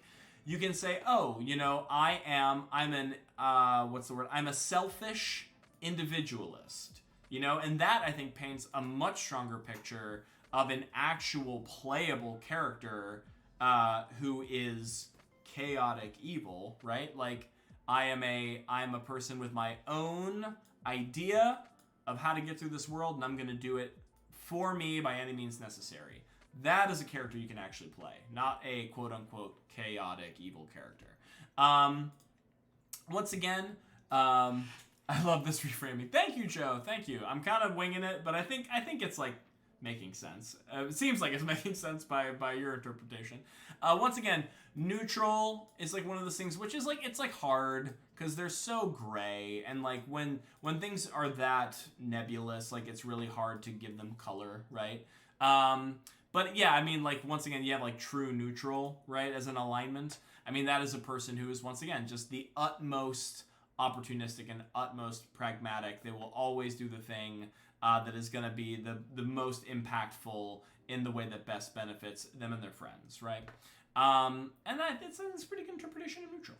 So, a long-winded rant being, I think alignment in and of itself is a cool concept that can help you design characters and help you understand their motivations, but you really have to peel beyond the words on the tin, right? Like the label of good, evil is just so loaded and so thick with interpretation that if you don't have a really good idea of what these words mean to you, then it gets lost in all the nuance and can be more trouble than it's worth. Which which sucks because I remember really liking alignment when I was a kid, and like I loved being able to like map the characters by their alignment and being like, oh, like this character is gonna help the party because they're this way, or they're gonna hurt them because they're that way. So yeah, I think it's useful, but I think you have to take it with a grain of salt, and I think you really have to get these ideas, these words down, what they really mean to you. And if you can do that with a session 0 with your player, your party. Especially if they're floating the idea of playing an evil character, if you can say like, okay, what does evil mean to you? Are you gonna be like Snidely Whiplash and twiddle your mustache and like tie everybody to train tracks in D&D? I don't know. Steam powered locomotive tracks, or are you going to are you just gonna like be more for your own goals? I think that's important to have that idea in front of mind. So thank you, Joe, for that question. Or ask for, yes, I would gladly ask for $100,000 from my players if they will pay that to me. I actually can't see who is still in chat, so hopefully Amber is still with us, because Amber was our other question in stream, which is, I've always wondered how guided pre-written adventures are, and how much room for improv the DMs have. Amber, you're here. Thank you so much for sticking around. Amber plays in my game and will even stick around for me talking to myself on camera. So she's a real one, ladies and gentlemen, and everyone. Looking at that question one more time. I'm gonna sing it. I've always wondered how guided pre-written adventures are and how much room okay, so that's true. What else are friends for and adventuring parties for? So, my answer to you on the guided nature of pre-written adventures. I'll say this about pre-written adventures as a number one. If you are new to DMing Dungeons & Dragons and you want to DM for your friends, your family, whatever, and there's I guess sort of a stigma, a stipulation, whatever, that it's like, oh, it's like pre-written, like it's like not as cool or whatever. That's dumb. Those people are mean and not being very cool, because pre-written adventures are such a invaluable tool for new dungeon masters. If anything, just because of like cutting down on prep time, especially in our busy world where we all have lives and jobs. Like when I was in high school and I could literally spend half of my day and all of my weekend just like planning and writing D&D content. I can't believe I can't believe I did it, but like with the life that I have now, if I had that kind of freedom, yeah, I would absolutely make up 100% of everything all the time, because I would have the luxury of that. But we don't have that. And most of us, I should say. And so having these tools already at your disposal, I'm going to try to reframe my camera a little bit. Okay. Is so invaluable because it saves you so much time. And the beauty about the pre-written adventure is that it is so customizable. It is so changeable. So like, for example, I referenced that adventure that I've been playing for 8 to 9 years. So to give a little context, I mentioned I'm running this campaign for 8 to 9 years, a group of my friends that I met in New York City. As I mentioned before, when I first wanted to run that campaign, I was going to run a game of 4th edition D&D because it was the edition that I knew the best. I've been playing it for years beforehand. And so I'm prepping to do this 4th edition game, and then I hear 5th edition Dungeons & Dragons coming out in the upcoming year. And I said, nope, we're going to wait. We're going to wait to play the 5th edition. It's the newest one. I didn't know if it was going to be good or bad. I just knew that, like, if it was new, I wanted to learn it. And so because it was new, and I'm a new dungeon master, right? Like, I didn't know how this game was going to operate. 3rd edition to 4th edition was so wildly different. I have a whole system to learn on top of running a game. I didn't even know how to design things for it, how to write for it, because I'd never seen it before. So I 100% bought the very first pre-written campaign, which I believe is Horde of the Dragon Queen, right? Which eventually bleeds into the second half of the adventure called Rise of Tiamat, right? And that campaign, so that's what I began running, because I didn't know how to write for the edition, I didn't know how it ran, so I was like, yeah, let me just use the stuff that is already written so I can not only teach myself how to play, but teach my friends how to play, right? And save myself and them a lot of time. That same adventure, and we talked about the levels. I talked about how my friends were about to hit level 20, right? Which is the apex of the adventurer's life, right? That entire adventure path I just described, 2 books worth, and I'm holding up 4 fingers, so that makes no sense. 2 books worth. Horde of the Dragon Queen and Rise of Tiamat. That adventure is specifically written for the level ranges of 1 to 15, right? And so you may be asking yourself, well, how are your characters 19th level going on 20th level and you're still playing this adventure? The answer, because I have highly customized it, chopped, twisted it, screwed it as we've played, because the pre-written adventures are so malleable, right? And it really depends on your level of involvement with the text. Like, for example, if I wanted to, could I read, all of the Horde of the Dragon Queen and Rise of Tiamat front to back to front? And I could if I wanted to, because, like, spoiler alert, I don't know what the what like the time frame is for you to like not be considered spoiling anything anymore, but considering it's 8 to 9 years and it's in the title with Rise of Tiamat, I don't think I'm spoiling much. That whole adventure path leads the adventurers to fighting with the ever famous Tiamat, who is the goddess of the chromatic dragons, the evil quote-unquote dragons of D&D. That's your big bad, right?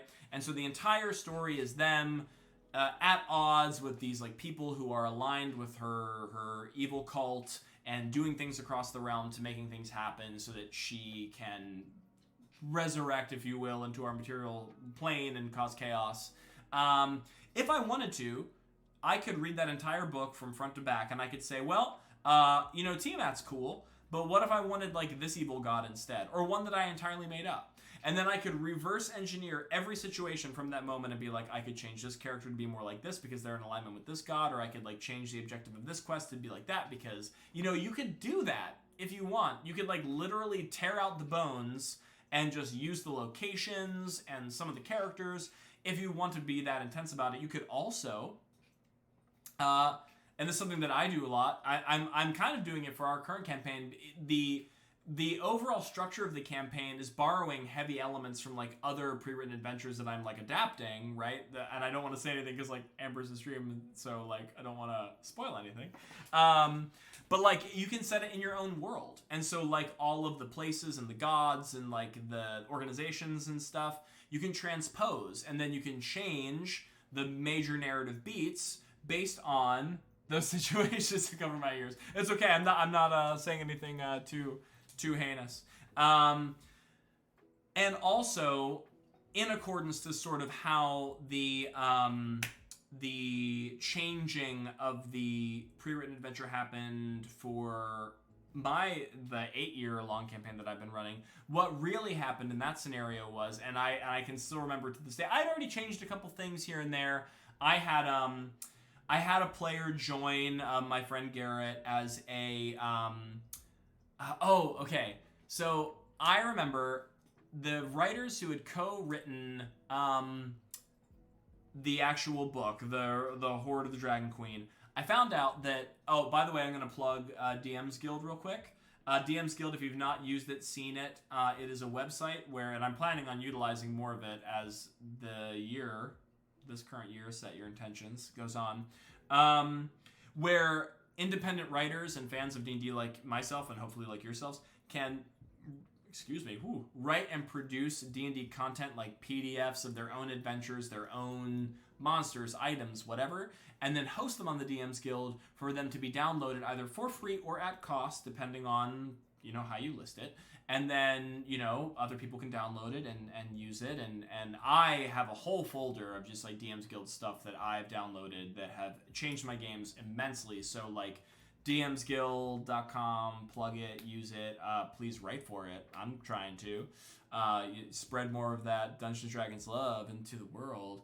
But I found out that those writers had actually written a chapter of the adventure that didn't make the final cut into the book itself, and they're like, well, hey, we're going to release it on DM's Guild as not a free PDF. I think it was like a couple bucks. Download it, and you can insert it into your adventure and when that happens. And I was like, great, more D&D content for my friends. I'm going to put that in there.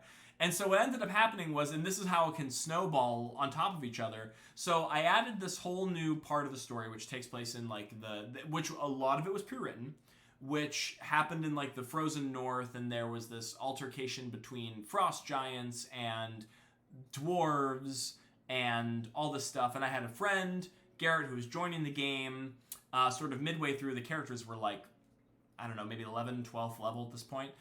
So I said, this is where they're going to be at. This is like the storyline so far. And so he wrote his character to be a dwarven warrior princess, essentially, like one of the heirs to this like dwarven throne. And so we were fleshing out so much of the story and the history of that area through his character. And there'd been there was a hint of a powerful dwarven army that was like long dead, right? In this area, they had a tomb. And so, and in the adventure as written, there really wasn't any reason to go there. There really wasn't any, I don't even think there was a map for the tomb, if I'm not mistaken. It was just sort of like a location in passing. And so we got this idea that is so like convoluted, that there was an ancient artifact from this army, this ancient dwarven army, that was like buried in this tomb, and that if she could get it, if she could, grab it, she could sort of unite the oppressed dwarves against these like overwhelming frost giants and help her people sort of like rally. So now I needed a whole dwarven tomb, right? Because that wasn't provided in the book. And so I actually found from other sources like great bones, right? Like designed maps for a dwarven tomb.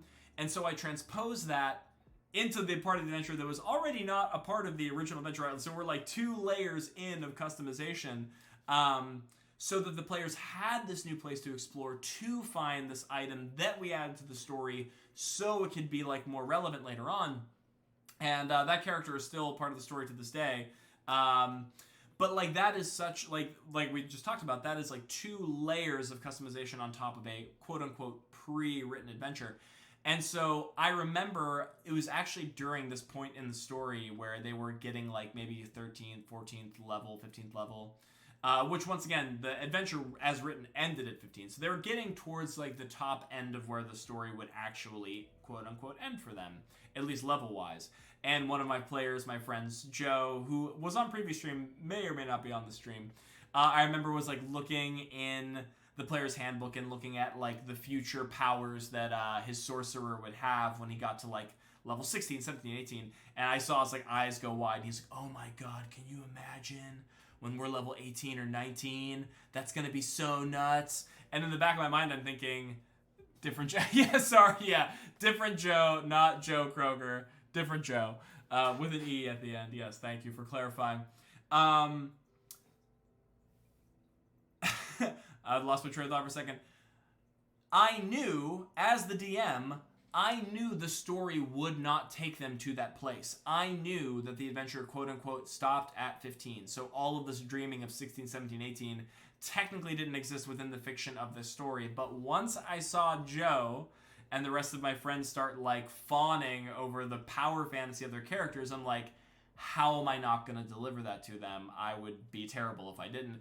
And so then I started slotting in additional moments in the campaign for opportunities for story, for narrative, for more dungeons, for more drama, right?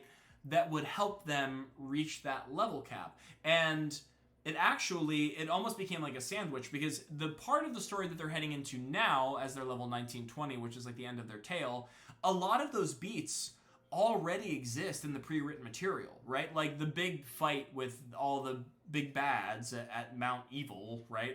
Like, it's not really called Mount Evil, but you get what I'm saying. That already existed in the book. But it was all the moments in between them learning, me adding this extra stuff, and them learning of the potential of their characters, that I was able to slot in more. and still bookend sort of the intended ending, if you will, which of course will likely be altered, knowing me as it is, but that is all to say there is so much room for customization of a pre-written adventure, and a lot of it, if you have good players, is going to be motivated. Do you ever take me? Well, I will get to that too, Mochi, absolutely. Is going to be motivated by the stories that your characters, your players and your player characters bring to the fold. And this is like a thing at, what's the word? There are so many different ways the players like to play the game, and I'm of the mindset that there's really no wrong way to play so long as you and your friend group are all like in alignment of what fun is for you, right? Like if you can't tell by how I'm talking, or if you've seen the stream that aired last Wednesday, we're gonna have another one this Wednesday, so you can watch again. I really love narrative-heavy, storyline-heavy, drama-heavy, improv heavy. I'm an actor, right? Like I love that stuff, and that's my idea of fun. But there are gonna be people who, big old D&D. Yeah, Sir Potts, a fellow player of mine in various campaigns online since the world has changed. Excellent storyteller and player. Yes. This is just a big old theory crafting talk, Pot. So come on in and join us. What was I saying? A lot of those extra narrative beats that you can add to stories hopefully will come from your players and your friends. So, like, for example, I have a player in my current game that's been running for like 8-9 years where she had written this. And you're not going to get this with every player, I understand this. This is the point I was trying to make a second ago. Not every player that you're going to have is going to have a super fleshed out idea of their character or their story or their background, and that's okay. Like, don't try to force anyone into the limelight that doesn't want it. Don't try to force a certain type of play on certain players, because like it's not gonna work. There are certain. I can bring up a document on this one time where someday soon where it talks about all the different like types of way that people like to play D&D, and there are like the actors who like the storyline, and there's the war gamers who like the fights, and there's the puzzle solvers. There are people who are kind of like just like audience members, right? Like they like to show up, they like being a part of the story, they like listening to the story, like hanging out with their friends. But they don't necessarily always want to be the first one up to bat or be super involved or like pick up the role-playing rope. And that is not necessarily a bad thing. Like, if that's how they're having fun and they're still contributing and they're a dedicated part of your game, like there's no reason to like shame them for that. In the same way that like a game where I like really strong narrative, complex, well acted, if you will. I'm gonna say well acted. That's for me. I don't know if anyone else agrees. Some people might just like games that are like playing like Diablo, right? Like I'm gonna make a badass character. I'm gonna kick down the door. I'm gonna kill whatever evil monsters on the other side of this, and it's gonna give me gold, and it's gonna give me shiny magical objects, and then I'm gonna rinse and repeat that until my friends and I get bored. And if that's how you have fun, if that's how you and your friend group like to like party up and do that, I'm not here to tell you that's not cool. Like, please do that. But I will say, in terms of modifying pre-existing adventures, if you have players that are very invested in their characters and you listen to the backgrounds and the things that they give you, they will give you the story, right, to add. Because as I was alluding to, I have a friend in my current campaign that's running for like 8 to 9 years who had a character die mid-campaign. So she writes in a new character, and she writes me this gorgeous backstory, which is just this wounded, traumatic past of this noble woman who dabbles in dark magic, and she was betrothed to an equally fiendish noble, but she ran away from the wedding, all stuff. And I'm reading this, and I'm like, you just gave me like, I'm not saying this, but in my mind, I'm like, you gave me like a noble house that I could add. You gave me a villain in this scoundrel, betrothed, noble man, like, and so I took that and I started adding elements of that into her game, introducing elements of her past and these characters that she had just alluded to in this little blurb, right, on her background of her character.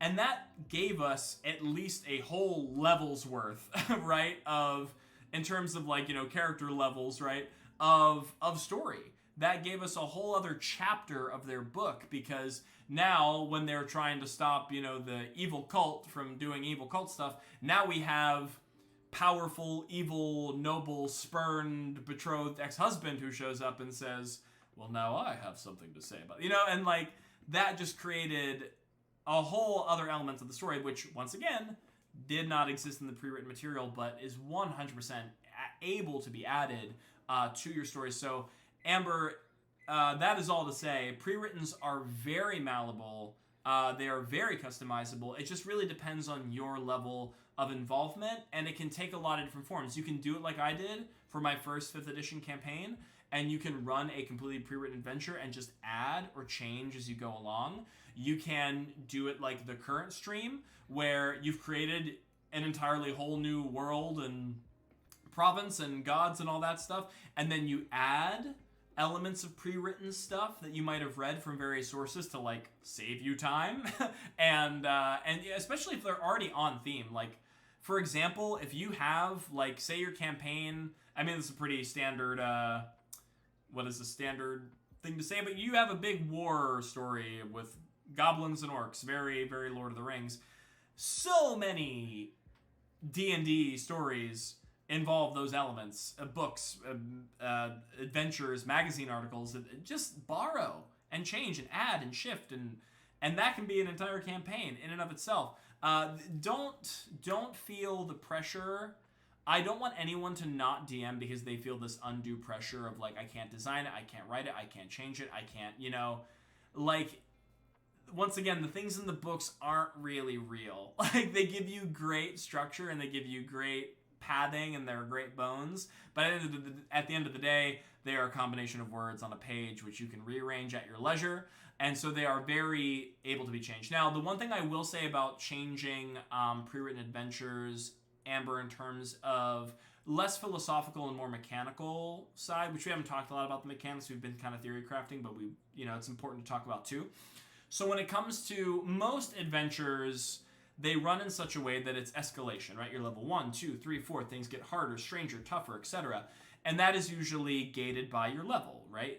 So you face a certain amount of challenge, and then you get stronger, you upgrade your level 2, your level 3.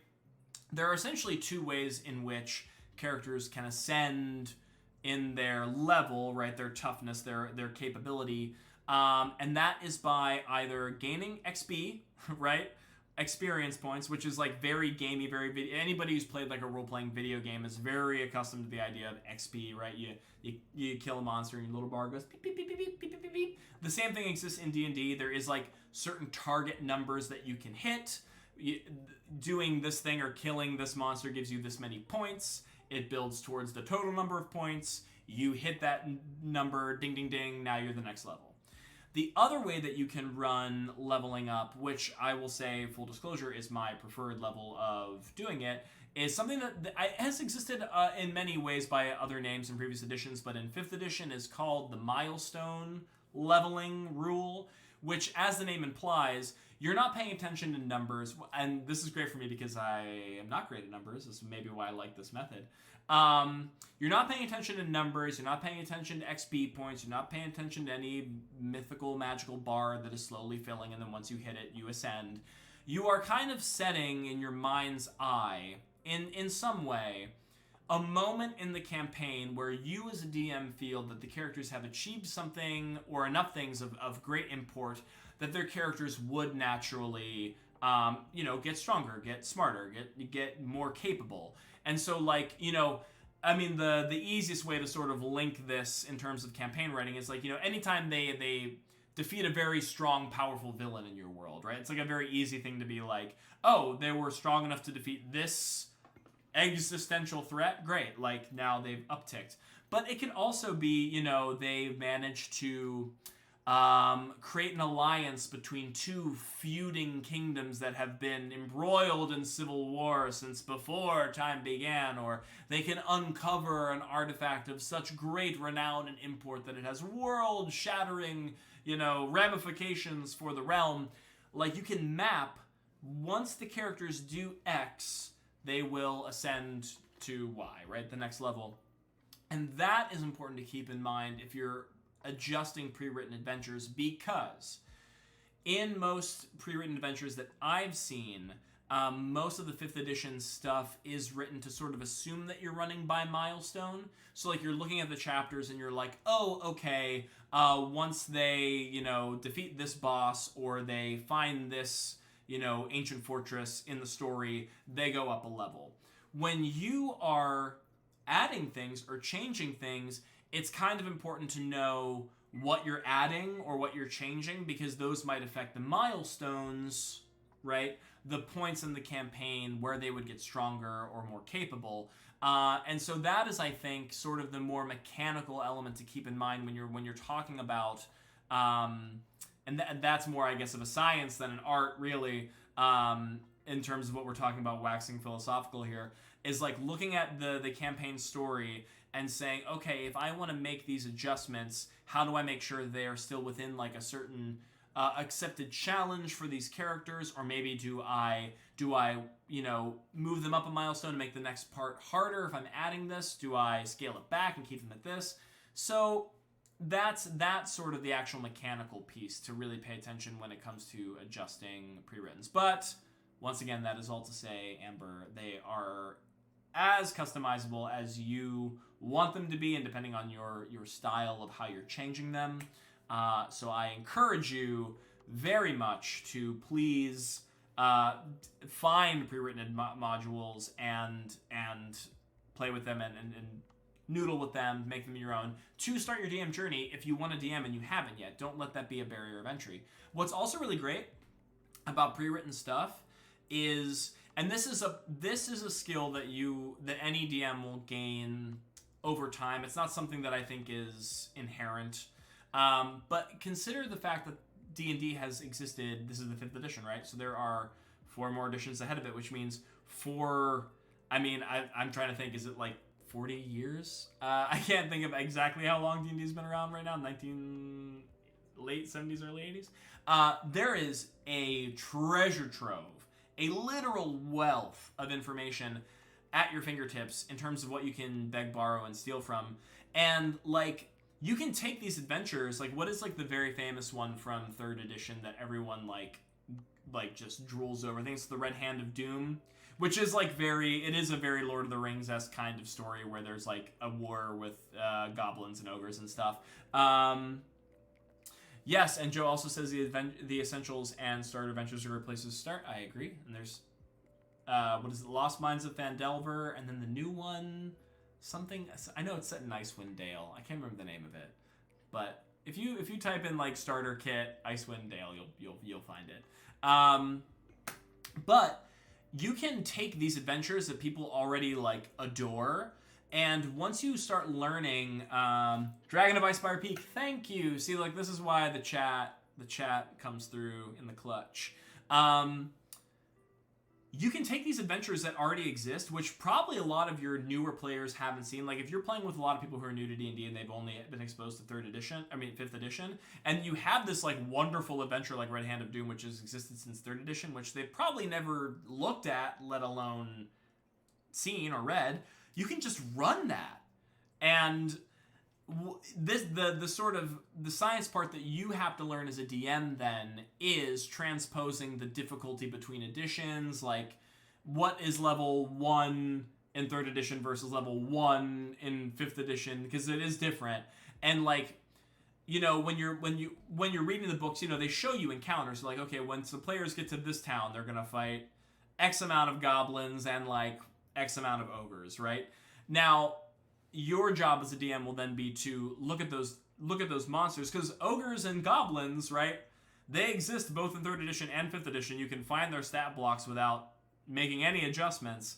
But what will be different is, like, how difficult those monsters are for the number of players and characters in those stories and at those levels. So that's your job, is to be like, okay, well, maybe 4 ogres and 12 goblins was a reasonable challenge for characters in 3rd edition, but where my players are at now in 5th edition, that's actually too weak or too strong.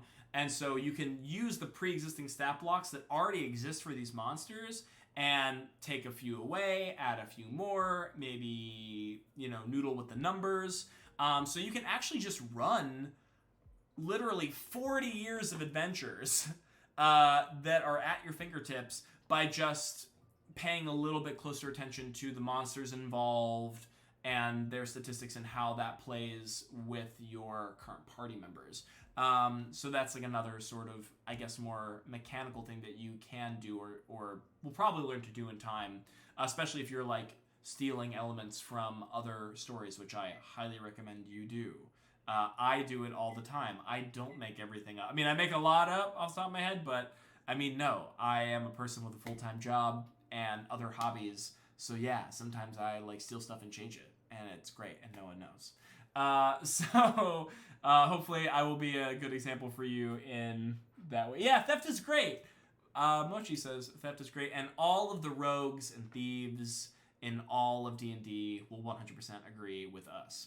I'm going to look up a little bit to see if there were previous questions that I missed. Amber, hopefully that answered your question, and if it didn't, yell at me and tell me to talk more about it. Sirpot says, yes, a big old D&D theory crafting. Joe says, Mount Evil reminds me of the scary volcano. Bloodkeep.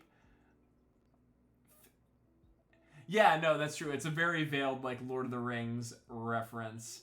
I can never run a pre-written module. I feel like I would just improv or homebrew if I think too much. Yeah, I mean, I think that's what we just talked about, Potts. Like, you will, and I think that's the beauty of it. And I think that's what actually makes it more fun. Like, if you paid attention to the stream from Wednesday, you probably, I mean, for those of you who are familiar with like D&D 5th edition stuff, which I know Potts is, like, I love changing pre-existing material, like the gnolls that the party fought. Those were not like bog standard gnolls from the book. In some ways they were harder because they had like status effects that apply to their weapons, and in some ways they were, I wouldn't say weaker, but like they had less hit points because they were designed to be like a mob that attacks in force. So they don't have a lot of hit points, but they have like weird effects they can do, and if they're lucky they can do a lot of damage. I love changing that kind of stuff because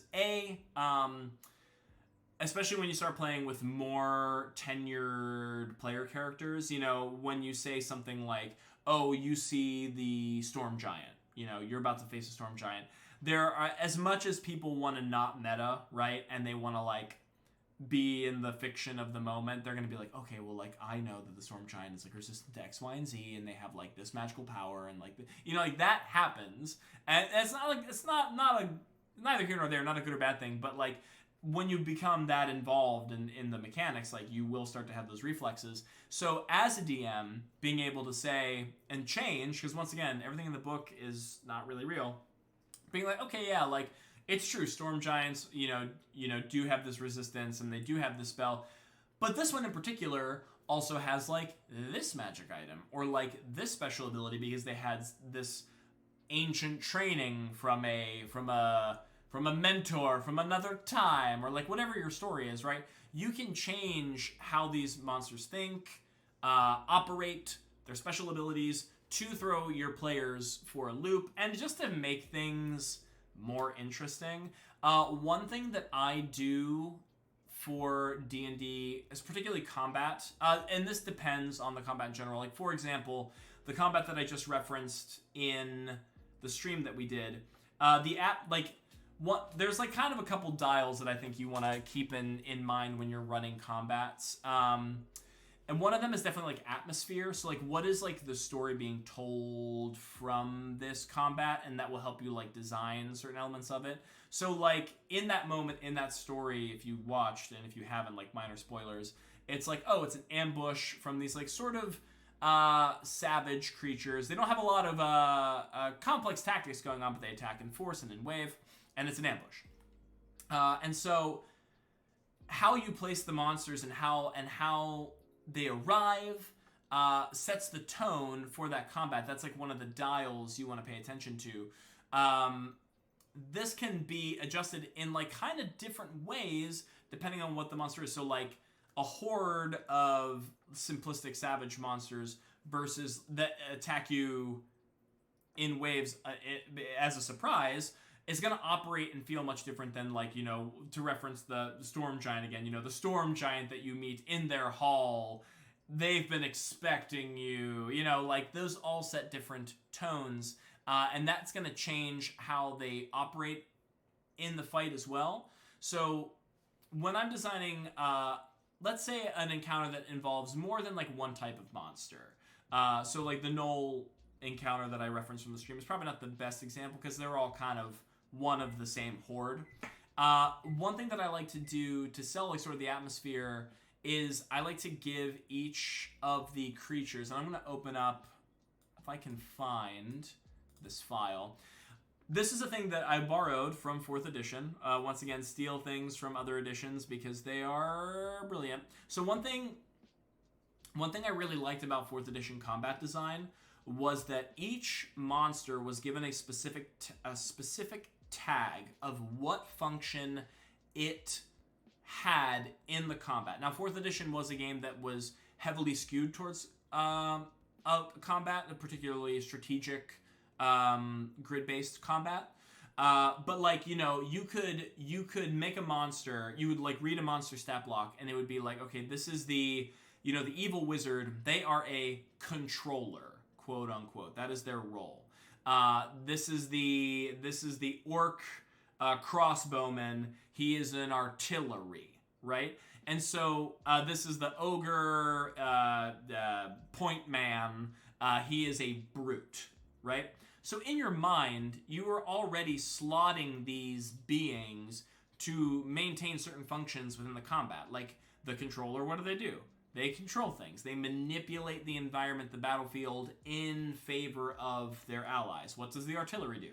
Hangs back and plugs people full of holes, because that is what they're good at. What does the brute do? Runs in, draws a lot of attention, is a lot of meat to deal with, and does a lot of damage, right? So you're already seeing like how these things work together as a unit. And so one PDF, which you can find, I believe, for free online right here.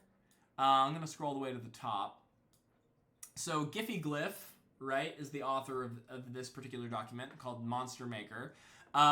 So this is a very dense document if you're not very D&D savvy, because essentially what this author, Giphy Glyph, has done is make an entirely kind of their own monster design system, which, coming from 4th edition had a lot of tools to help you customize monsters almost on the fly, which once again was very useful as a DM when you're trying to like customize fights and everything like that. 5th edition doesn't really have that yet, and I'm hoping they start getting more of that as the edition goes on.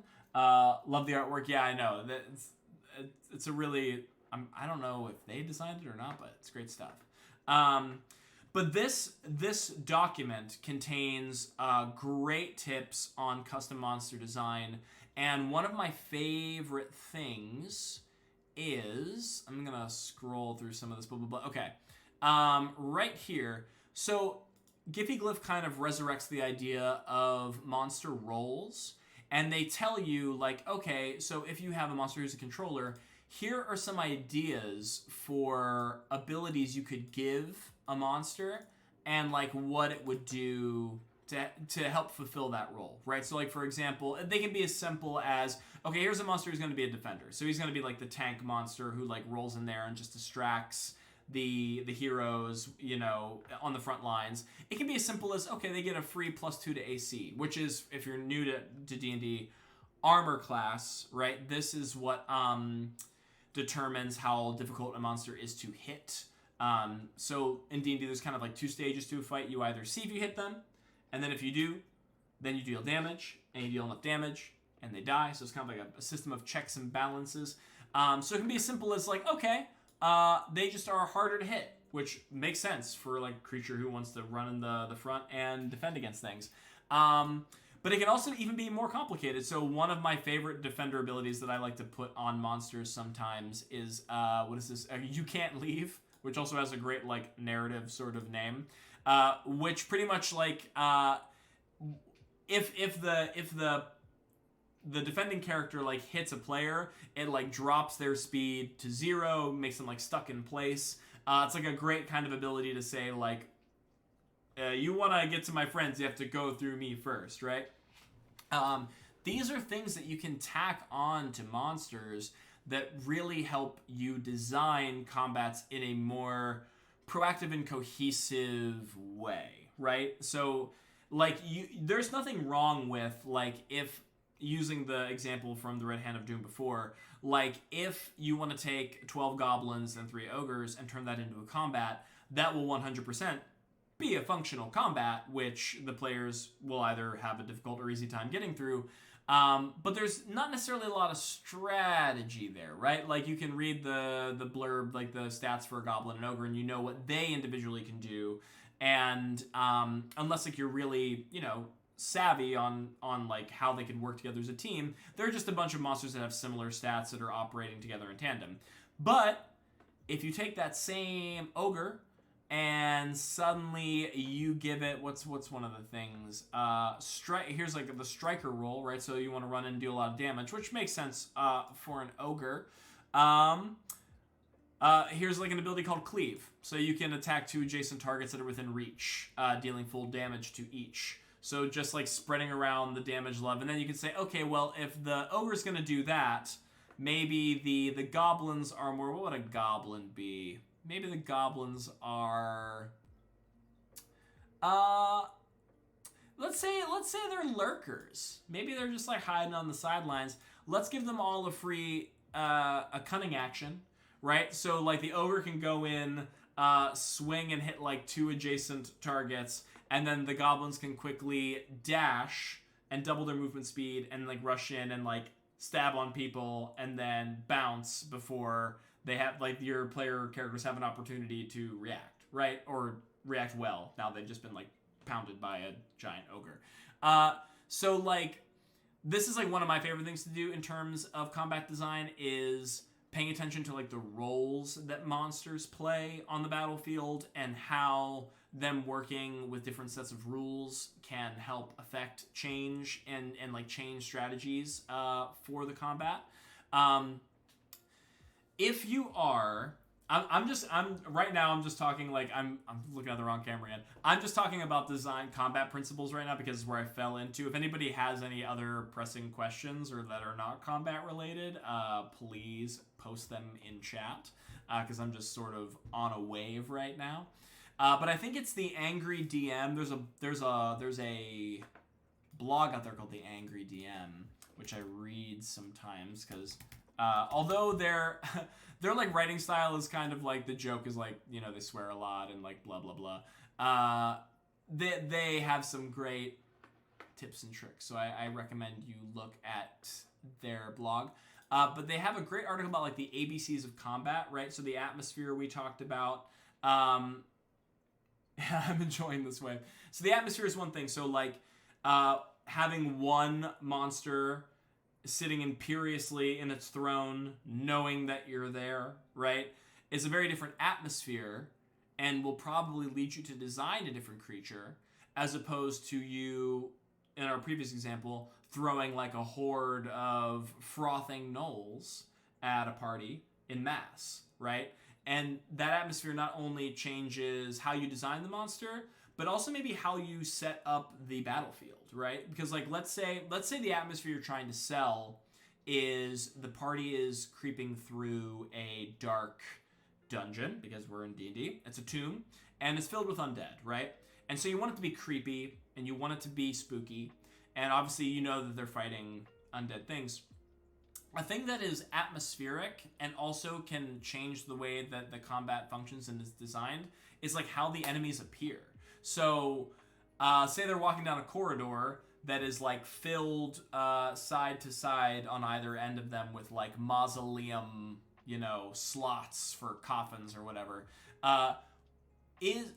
Imagine that scenario, and then imagine two different placement of enemies. Imagine the placement of enemies in a long corridor with just mausoleum slots on the side, right? That's all I've described so far. Imagine scenario 1, where the party is marching down the hallway, and at the very far end, in the dim, light from the faint phosphorescent fungi, I'm just rolling here, I'm improving here, that are lighting the cavern of this tomb. They see a bunch of zombies, slowly descending upon them from the other end of the hallway.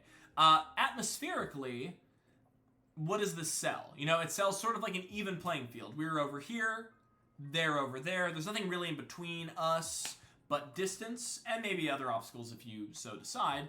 And in certain scenarios, this might actually feel more in the player's favor, right? Because as far as the players know, these are just your bog standard zombies who are dumb as a bag of bricks and just meat, right? So, if they can clearly see them on the other end of the hallway, and the players, are faster, they're smarter, they probably have ranged attacks or magic, they're probably going to make sure that it's going to feel very heroic, right? We're stepping into this tomb, we're wiping it clear of these wretched undead, and that's a feel that you can sell.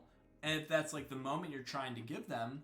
But let's also think about, what if instead they're creeping down this hallway and suddenly, unbeknownst to their perception checks, which we can talk about skill checks too because I haven't yet. I'm sorry, I feel something on my face. You hear an ancient slab of stone begin to shift in the wall, and you look just in time to see that mausoleum shafts are slowly opening and zombies are tumbling out of the walls and falling all around the characters.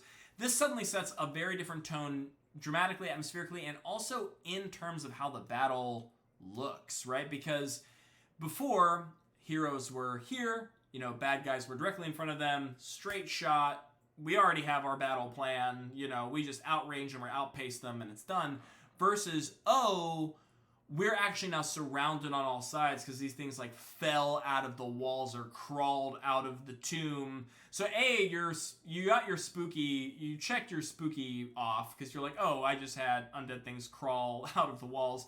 But B, now we are actually tactically not at an advantage anymore. This does not feel heroic. This actually feels more horrific, right? We are outnumbered. We are now surrounded, and we're on their turf. We are surrounded in the tomb on all sides. So atmosphere can play not only in terms of the narrative beat of the combat, but also where you place the enemies, which changes the pace and the flow of combat. Combat will feel different, and let's say, another similar example. You walk into, very traditional example, a dragon's lair, right? And you walk into where the horde would be the nest, and it's just a straight hallway that opens up into a wide room, and the dragon is slumbering in its pile of riches. Okay, this feels very what's the word, The Hobbit, very straight up. We can see it. We know the battlefield. So once again, it gives the players a moment of okay, are we gonna prep? What's the move? What's the mode? Imagine that same scenario, but now let's imagine that, let's say the lair is we'll say a green dragon, because, red's outplayed. Everyone does red. Let's do green. And greens love the forest. So let's say we have this green dragon in its forest. It's an ancient tree. I'm going to take a sip of water because I've been talking for a long time. Ancient tree. And so its nest is actually not eye level with the players. It's actually up. Maybe a tangle of brambles and vines and bark that is on top of this wooded pedestal upon which the dragon rests. That sets a much different atmosphere, because now the players don't just get to waltz in and decide what they're doing and how they're doing it. They're we have to get up there to it first. How are we doing that? There are probably immediately some players well, I fly, or I levitate, or I use this item. Sure. But how about the players who don't? They're going to have to climb. What does climbing do? That sets drama, because now it's like, oh, if I slip on a branch and I tumble, am I going to wake the dragon? Are we going to lose our element of surprise? Now it's not like we're coming in here to slay the beast. It is, well, I mean, we're still coming in to slay the beast, but now there's more at stake. There's more that we can lose out on. Also,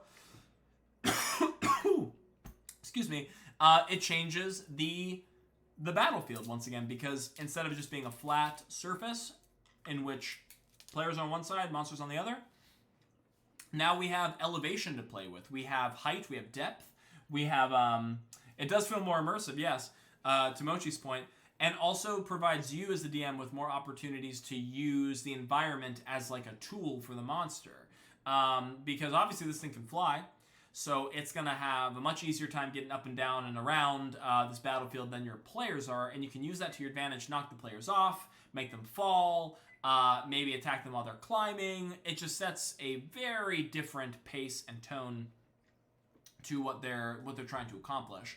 So we talked about atmosphere. We talked about combatants. I'm referencing the Angry DM's ABCs of Combat article here, which I like to keep in mind when I think of combat design. So it's atmosphere. It is... Sorry, I just popped a lozenge so I don't choke and cough and die. So you might hear that. Combatants, we should talk about monsters and their roles that they can play. And the other thing is battlefield. And battlefield, we kind of talked a little bit about in terms of like in the previous example with the dragon being on like an elevated pedestal.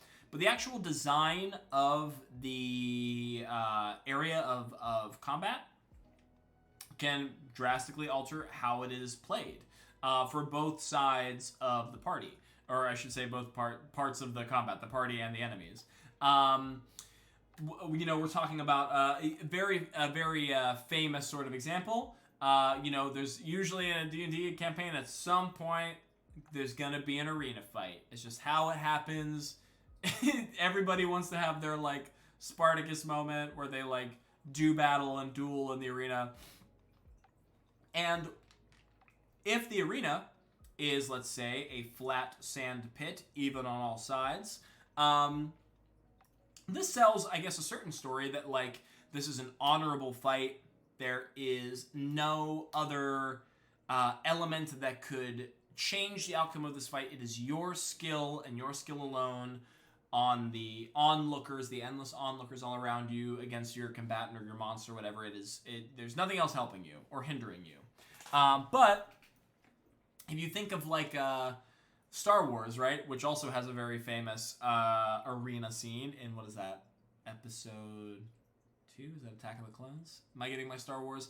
Star Wars fans, check my knowledge in chat if that is Attack of the Clones episode 2 where there's an arena fight. They have, they had like podiums, I think, of varying, yes, thank you.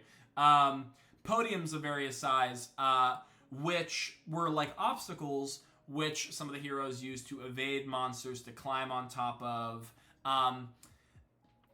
So the design of your arenas, not just literal arenas, but like any place that a combat takes place, will also inform how your characters interact with it and use it to their advantage. This can be mundane, and this can also be supernatural because we're in a world of D&D. So like, so using the arena example, sure, you can have pillars that just create cover, obstacles, opportunities to climb, being that we are, in a fantasy world where there's super strong creatures and people. Perhaps there are podiums that can be knocked over as like an impromptu sort of fight. We can take this one step further. Maybe the podiums are not just podiums. Maybe they are sort of like traps, right? I'm thinking of, I'm thinking of Banjo-Kazooie. Weird reference right now. Shout out to all my Banjo-Kazooie fans from N64. I think it was Mumbo's Mountain, like the first like level you played, where they had these like stone towers that had like these like totem faces on it that had holes where you could like shoot the eggs in. This is a visceral memory that is coming back to me all at once. But imagine that on the opposite. So maybe these podiums, they have like holes drilled into them where they launch projectiles out at potential combatants. So now, not only are you worrying about the fight that is taking place with the monster or the other enemy, But now you have like a whole other element to juggle, which is like this mechanical trap-like element. And because we're in D&D world and we can go supernatural, we can even take this to like another element further, which, hey, maybe this is another thing that 4th edition did really well too, which they gave you like really cool different terrain types to interact with, including magical ones. Imagine that instead maybe the podiums are inscribed with sort of magical runes, right? And if a player character or an enemy, the fun thing is putting things in combat that can both help or hinder either side, because now it gives you something for the players and the monsters to fight over and to compete over. So like, yeah, let's say there's a podium on the battlefield where if a caster stands on it or near it, puts their hand on it, it empowers their spells. Maybe it gives them an extra die of damage, or it imposes disadvantage on enemies when they try to cast a spell on them to affect their minds or things like that. You can set pieces in the arenas that can be dramatic points, focal points that can be like bartered and competed after between your enemies and your players. The thing that you want to pay attention to in these scenarios, so we talked about like atmosphere, we talked about combatants, we talked about the battlefield itself. Oh, and also these things can just be, we talked about mundane things like maybe they're just podiums. This is also really important to pay attention to when it comes to like the natural world and the environment. Like a lot of fights in D&D happen in like a forest, right? Streams, thick brambles, just regular old trees can actually inform a lot about the topography of a combat and how it takes place and like who goes for what. Like an ambushing party of like wood elves are probably going to do something like hide in the treetops with their longbows and pepper enemies from down below, versus maybe like a gang of kobolds which are going to string up the trees with like little rope traps and vine traps and try to ensnare people before the actual combat breaks, because kobolds are crafty like that. It's important to pay attention to even those like they're like so mundane that they're just part of the natural world. It's easy to take that for granted, but it can be used in interesting ways by your players and your monsters if you like, apply a little sort of creative license to like how they would react to that environment. What I'm going to say about those ABCs, atmosphere, battlefield, combatants, is depending on how you and your players play D&D, you want to be careful about how many of those elements you introduce at the exact same time. And what I mean by that is, so I alluded to it a little earlier before, there's the idea of playing on a grid or a board or a map versus theater of the mind. And I'm going to see if I can pull up a example of, we'll just say like D&D battle map. And I'm just going to, why don't we, this one looks pretty good. Shout out to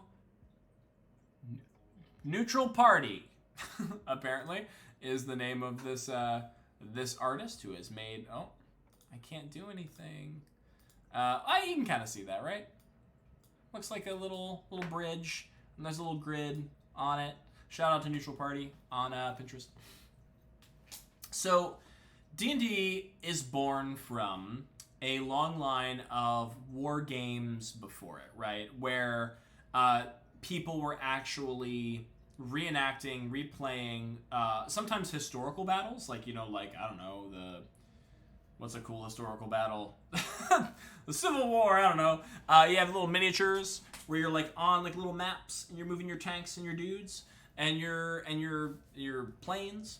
It comes from, or even further back, your horses, and your cavalry and your cannons. That is the origin point of like where D&D combat comes from.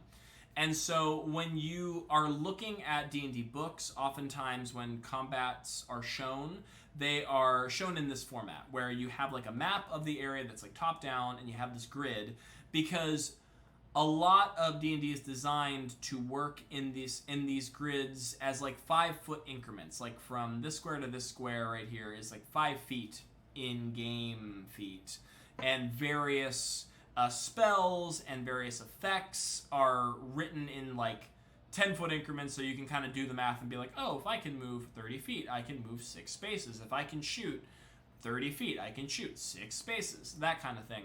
Now,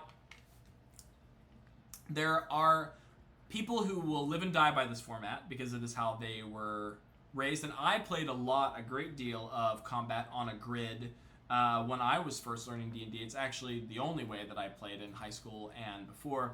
I actually used to have a dry erase battle map, which you can find online. You can buy them many, many places. I'm going to open up this little tab right here for you.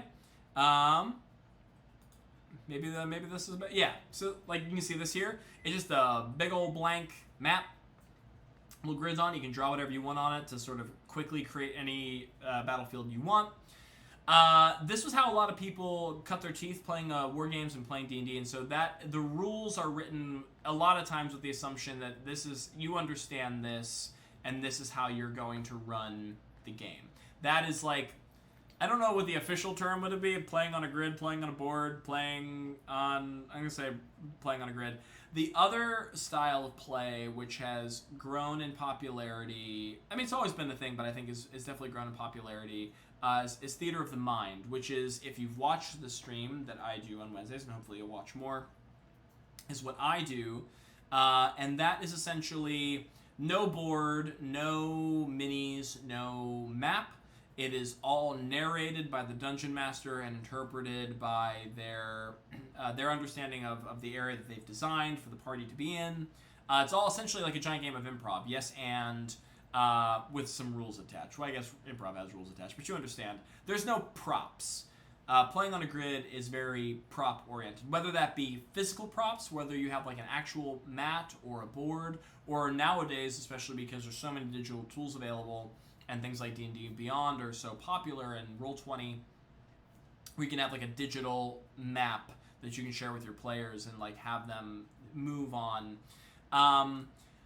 This is important to pay attention to when you are keeping these things in mind. We talked about the ABCs of combat, because depending on your format, whether you are playing on a grid or you're playing Theater of the Mind, I think you have to apply these principles with a different level of nuance and fervor, I'll call it. Because, for example, if you're running a game on a grid and you have props, or you have a map that you can draw things on, or you have minis that are representative of the monsters, you can kind of go a little hog wild with the elements that you're introducing, because they're all physicalized, right? They have a place on the board. If you say, like, yeah, there are 20 orcs, and each one of them wields a different weapon or has a different spell, and here's all 20 of them, and they all look different, the players can actually see that, and they keep that in the front of their mind, and use that information moving forward in real time.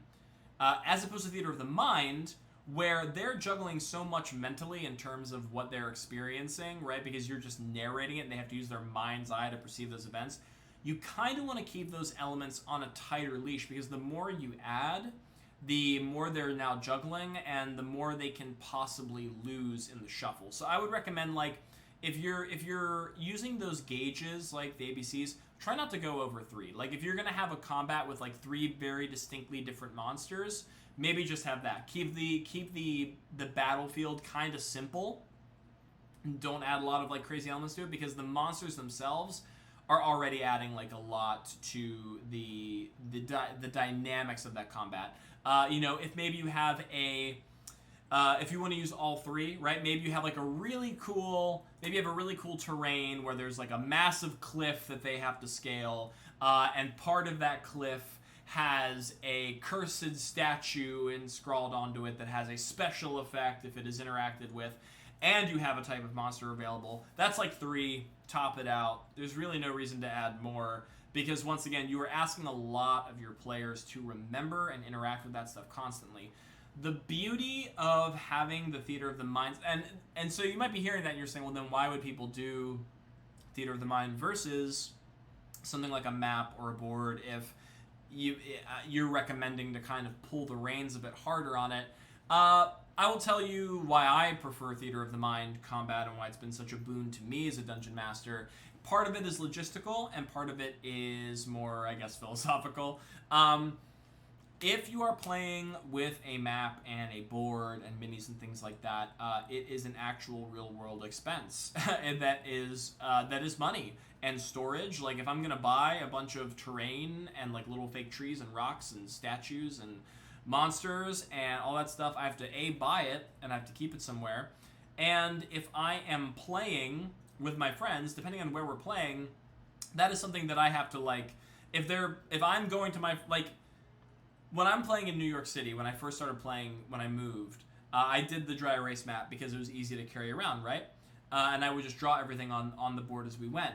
Imagine me trying to, because we would trade off apartment by apartment, week by week, playing at different friends' houses because it felt fair, right? Imagine me trying to do that with like a bag full of minis and fake trees and like, that would just be a nightmare for me logistically, like carrying all that stuff heavy, things break, things get lost. On top of it being expensive. Or on the opposite end, I just have to have all my friends always come over to my place because I already have all the stuff sorted in my apartment or my house or whatever, which can be okay if your friends are all right with that, but that can be a little unfair, especially if you live in a place like New York City and like half of your friends live an hour away on a different train line, right?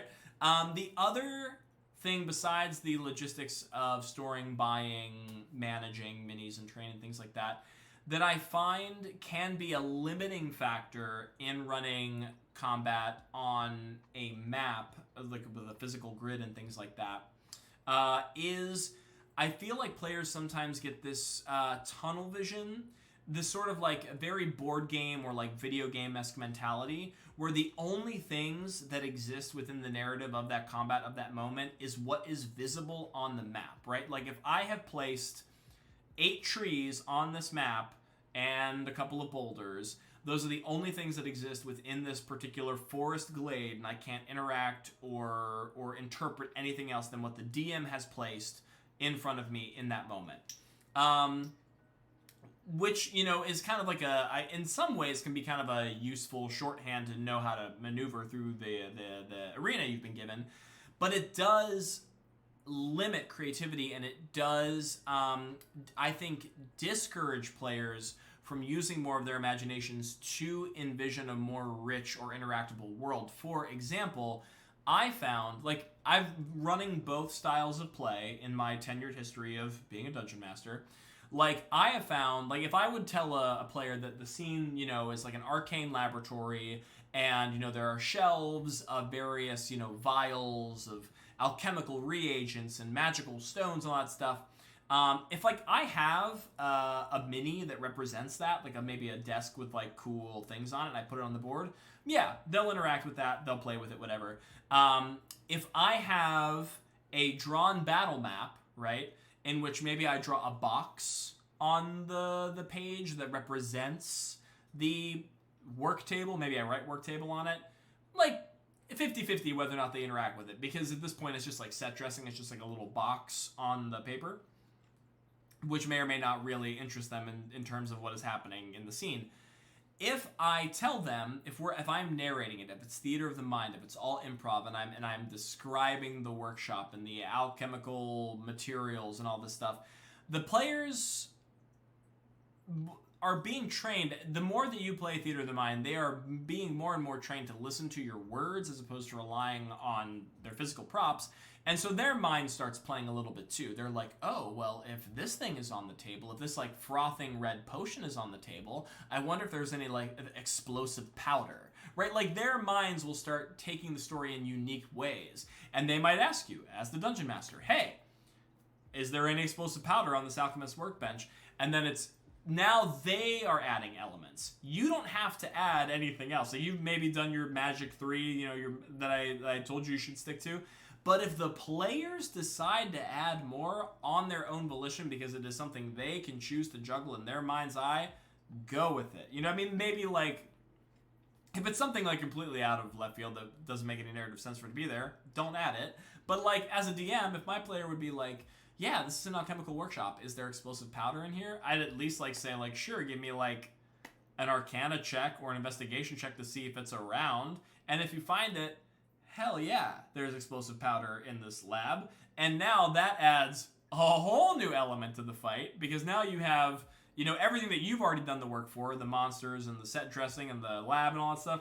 But now the players and the monsters, the enemies, have access to explosive powder in this place. What does that mean? How does that change the fight? Could this whole place topple down on us in the middle of the scuffle? Maybe. But yeah, Theater of the Mind for me is great because, once again, it alleviates so much stress and burden on the DM in terms of what they have to provide, session after session, moment after moment. But also allows the players a little bit more insight and like free reign with like how the world operates and looks and feels moment to moment. The other thing that I will say about like grids and maps versus Theater of the Mind is sometimes it can also pigeonhole you as a DM into what you produce to your players. So this is not so much a big deal, I think, in the age of like digital DMing, because there's so many resources online for things you can find. I don't know why I'm still looking at this dry erase map. I guess there's like not very many other interesting pieces of like content. I'll just throw the notes up again. But my brain, very interesting. Very interesting dry erase map. It's in the word dry erase map.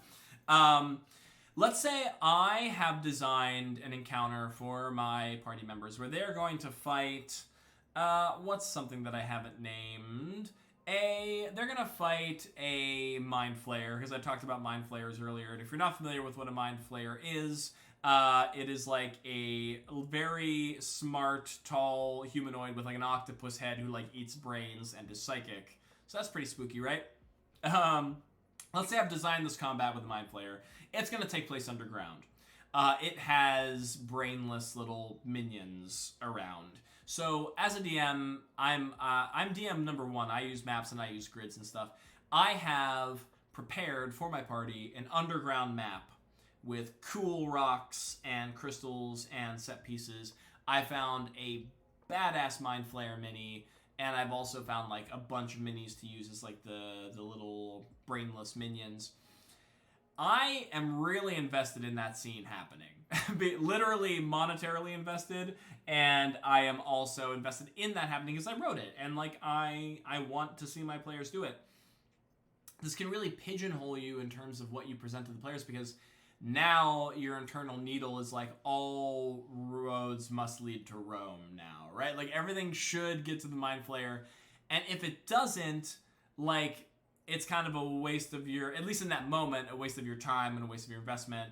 A good DM, I think, will, you know, let's say you're in the caves and the players think of something else to do or a different route to take, and they suddenly don't go in the direction of your very cool mind flayer boss fight.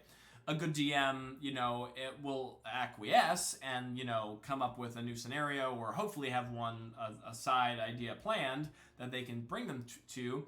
But maybe you don't have all those pieces now, and now, you know, you're not giving what you feel is like your sort of best moment because you weren't quite prepared for this, and the players aren't getting the coolest experience because, you know, you didn't have the awesome scene prep that you wanted.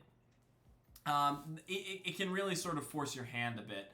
Whereas, and like I said, digital DMing kind of takes us in a different route because you can always find another battle map on the fly for a different area, or art for a different monster, or things like that. And, you know, hopefully you've done enough prep ahead of time where you might have, like, an idea of where another storyline might lead with these characters, so you're not completely out on a lurch. But yeah, it gives you a bit more flexibility, but if you're designing like 3D battle spaces, or like you're finding maps, you do kind of want that to happen, and it's gonna lead you a certain direction.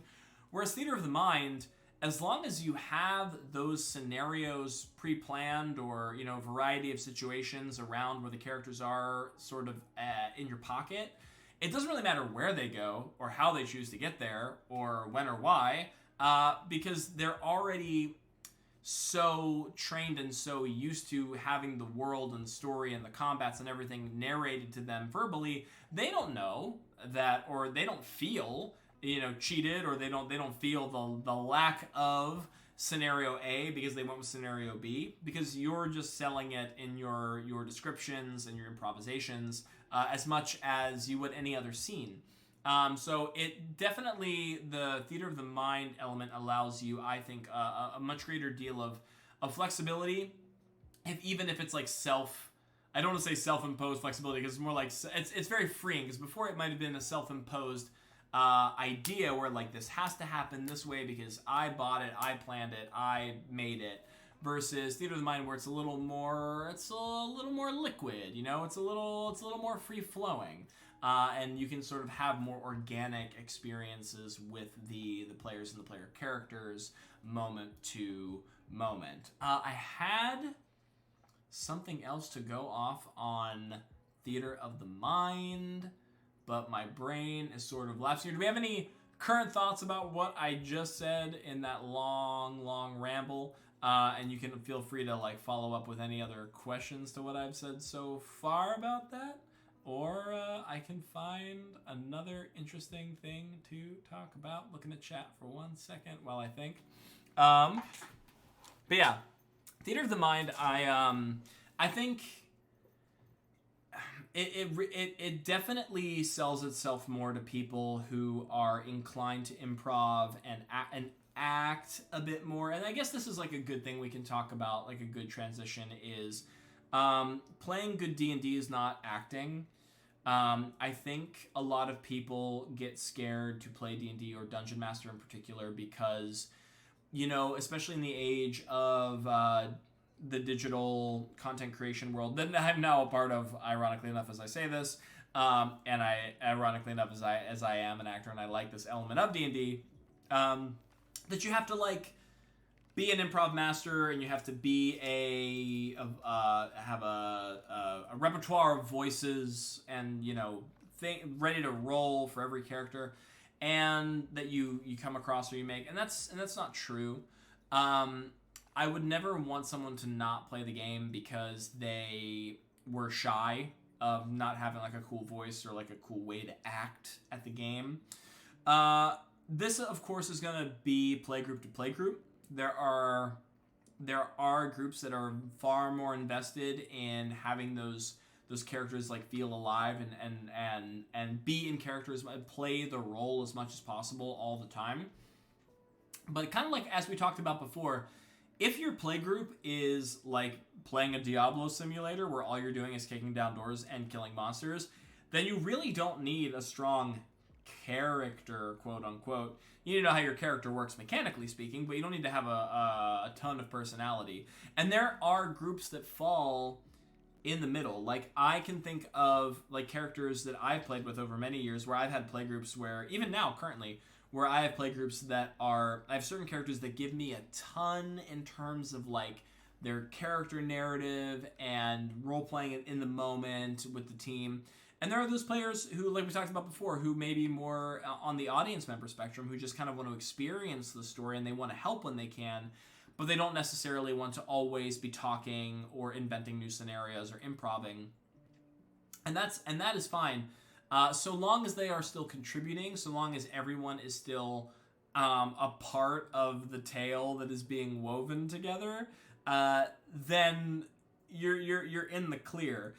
It's when, and honestly, depending on the playgroup that you have, people who are very invested in their characters, there is a dial to which it can be disruptive. Like you can turn up that behavior to such a point where you sort of start hogging the spotlight, or you do things that aren't necessarily cohesive to the narrative of the party because it's quote unquote what your character would do, or there are those elements, and so I don't want anyone to feel like it is a prerequisite to be an actor, to talk in first person. Like, I know you're going to watch hopefully, fingers crossed, those of you who watch the stream, you're going to see that the group pretty much and myself, like when they're in character, when they're talking as as their player character, or as I'm an NPC, I like to, put on a brogue, and yes, I'm Lord so-and-so, and how are you? And like, yeah, I don't mind doing that. It's something fun and easy for me. But for a lot of people, that like is dreadful and cringy and embarrassing.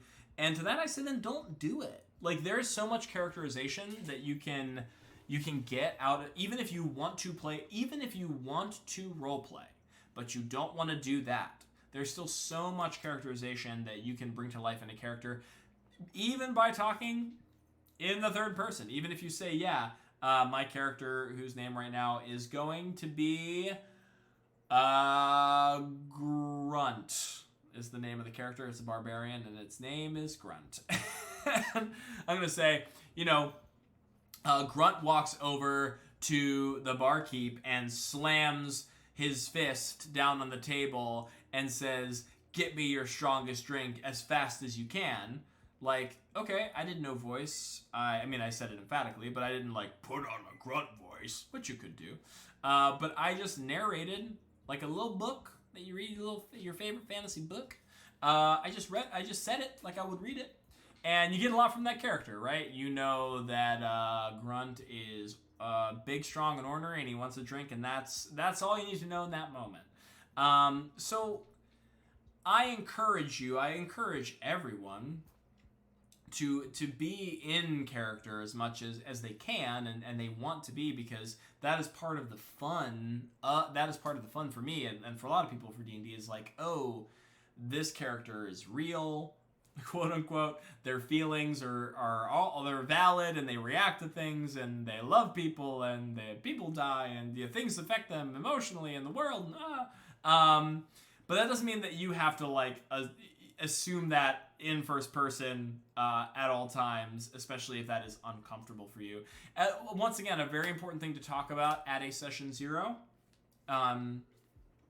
which we kind of alluded to of what a session 0 was, a moment, like a sort of a session before you start running sessions where you and your play group get together and you talk about codes of conduct for your game in terms of how players treat each other as players, how characters treat each other as characters, what our sort of like boundaries are, what we're comfortable with, what we're not comfortable with, and as well as like the themes of the campaign, right? And like how the game is actually going to be played with each other. And so that can be a point of conversation that you have, is like, okay, what is everyone's comfortability with like actually role-playing their characters? Like, would you prefer to do it this way or that way? Like, that's like an important thing to talk about. And I think that like that would have alleviated for me, like I think there's definitely a point in my D&D career where I assumed that if one of my players wasn't like fully invested and like sort of talking as their character and acting like their character and like biting on every possible little story thread that I tried to give them, that I was like doing a bad job, or they weren't having fun or something like that. But they kept showing up to sessions and it would be like, years of game time. And I'm like, oh, actually, no, this person is having a great time. They just enjoy the game for different reasons in different ways than I might, or, another player at the table might.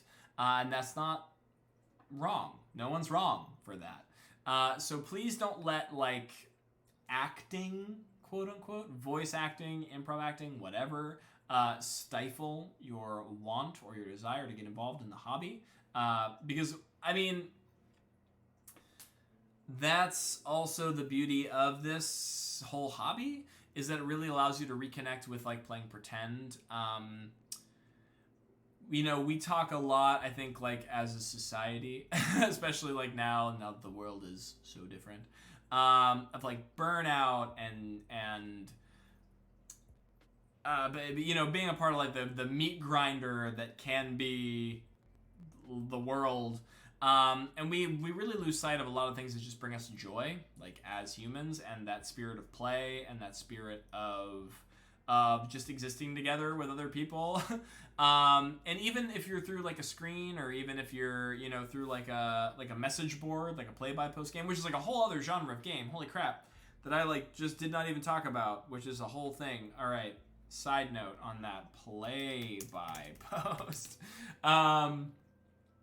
which, you know, it is so just integral to human experiences to play and to make believe. Like, we just forget to do that. We there's a certain point where we trade like our Tinker Toys for cups of coffee, and we just assume that our time for play has now died, and we must, you know, serve our corporate overlords until we get our 401ks, or we don't, I guess, because I don't know how the future is going to happen.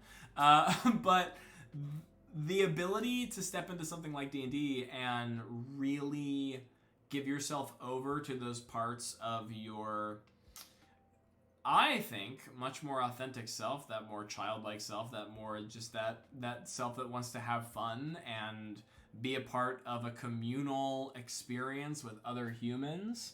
We lose our inner child. Yes, Mochi, so true. Is very vital, and I think is really invigorating for a lot of people. Even if you're interacting with the hobby in a way that doesn't feel very playful or actory or childlike, you know, the acting, improv is all a part of that, and it helps inform it. But it's, once again, it's not the only way to go about it. I'm not saying if you don't want to take an improv class or an acting class, I say do it. It will only make you, quote unquote, better. But it's not a prerequisite by any means, and you can still have a lot of fun just narrating in third person your character and just talking as if they're like your friend. You know, Bob went to the store and he bought a magic sword, and then Bob rolled a d20 to use that magic sword to murder someone. My life is an improv class. Yes, I would agree. Well, I mean, I can't speak entirely for your life, Mochi, but I can speak to my life. And yes, it is a myriad of improv acts next to each other. I'm going to talk about play-by-post because I totally just did not interact with it as a type of play, which is 100% valid. So play-by-post. We talked about playing on a map. Where's my dry erase map? We talked about playing on a map. We talked about... here's a fancier map. Yeah, maybe we can look at all these beautiful pieces of art. To tide us over while I pull up my notes again. We talked about playing on a map. We talked about theater of the mind, which are both sort of inherently game styles that cater to playing, if not in person, then as in person as one can be live, whether that be through a screen or at a table together. But play-by-post is kind of a different beast in that it is, as the name implies, if you think about post, I think actually and I'm quoting the deep magic. I'm quoting the deep lore here, so I might misspeak. But there were a series of games that I either predate D&D or like around the original inceptions of D&D, which was play-by-post, as in like post mail, like by letter, where people would play games where they would like write, you know, whatever was happening next in the game. They would mail to the other players. They would read it. They would write it, and then remail it. And that's how people would, like, they were in character and they were writing these things in character to each other, playing by post, by mail, which I think is just so charming. And, like, I want to find like I don't want to play D&D by mail. Let me preface that. I think that would be a nightmare. I love D&D, but at this point, I think it's there are certain mechanics of it that would not lend itself well to playing by letter. But I would love to find a game that, like, you know, more simplistic mechanically, and I would love to like get a group of friends together and like play a mail game. That sounds so wild and funny, and like I feel like there could be so much drama. You know, you like write some like the end of your letter. I all right, spoiler alert if I end up playing a letter game with any of you. But I'm definitely going to sign like one letter where like I'm writing it, and then like I stop mid-sentence, and then I'm going to get like red nail polish or something and like smear it at the edge of my letter, and I'm just going to, for like a month, I'm just going to make you think my character's dead. And then something's going to happen where I miraculously am found. But like, doesn't that sound so cool and charming? Oh, wow. Anyway, that's all to say, play-by-post nowadays is not by mail. When we think of post, we think of post as in a message board. It's like you post on a message board. And that is commonly how play-by-post happens nowadays. There are dedicated websites, message boards, where people can go and play various role-playing games, D&D included. Also, it has become very popular on applications such as, where am I? Discord. Oh, look at this. Plug. The level 1 adventuring Discord, which you can join so you can learn all about when we're posting videos, both campaign videos and videos like this where we talk about just game design and philosophy and adventure design. Oh, Megatron lurking. Thank you, Meg. But there are entire like Discord forums where people create. Actually, that's something that I'm hoping to do, as you can see down here at the bottom. I would love for this is my want, my dream, my hope. The level 1 adventuring forum or Discord not only becomes a place where we post about the streams that are upcoming and things like that, and talk about the campaign and just be friends, but also exists as a play-by-post forum where, you know, all of my friends who have wanted to play D&D or do currently play D&D can also be a part of. And oh, thank you, Maggie, telling Discord friends. Thank you so much. I appreciate it. Who could like play on the Discord as well, like with us. Maybe even set in the world of level 1 adventuring, which I'm trying to find the map right now, and I'm doing a very bad job of. Look at this. You can read all about the land of Mira. Look at that. Look at that map that was designed by Nate V of Cell Sword Maps. That was a damn fine map. I named all these places. And some great art from some of the major locations on the map. But regardless, platforms like Discord allow people to play D&D with each other in a format that is far less live. You know, you're not beholden to be... That is, okay, the number one, the bane of existence of any good D&D game is scheduling. Because, I don't know if you ever just tried to hang out with, like, 6 of your friends normally, ever, and you tell them all to meet at the same place at the same time for any reason to socialize. But then you also attach, like, the responsibility of playing a game and like knowing how it works and you know, we only have X amount of hours to do it until next week and blah blah blah. It becomes just a logistical nightmare, and that is the takes like a month of planning. Yes, a month plus sometimes. I think our current campaign, the one I referenced where they're like level 19, and it pains me to say this, is like maybe like 3 months now, just because every time, I mean, you know, people are busy, and one of our players, like multiple, I think, of our players at this point moved, and like, just wild. But we'll get there. I have faith in us. But play-by-post allows for you to completely bypass this very detrimental aspect of trying to play D&D together by playing on a message board. And you have the ability to, at your leisure, type up responses. Sorry, my lozenge is currently cracking against my tooth. It was a very visceral experience.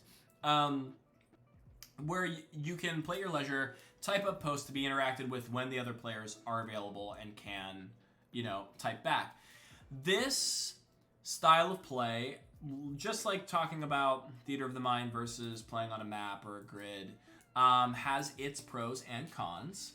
Are you laughing at me choking and dying on my crunched up lozenge? Thank you. The number one benefits, or I say number one, I list multiple, once again being managing time more effectively and easier for all players. Having a central location where resources are shared, like the fact that I can sit here on this Discord and I can have a place where I store all the information about the world. I can store the information about the gods. I can have a campaign journal where we can keep track of everything they've done session by session. Is wonderful. Is such a great tool to have at your disposal, especially for like long form games where it's very easy to lose this kind of stuff moment to moment. But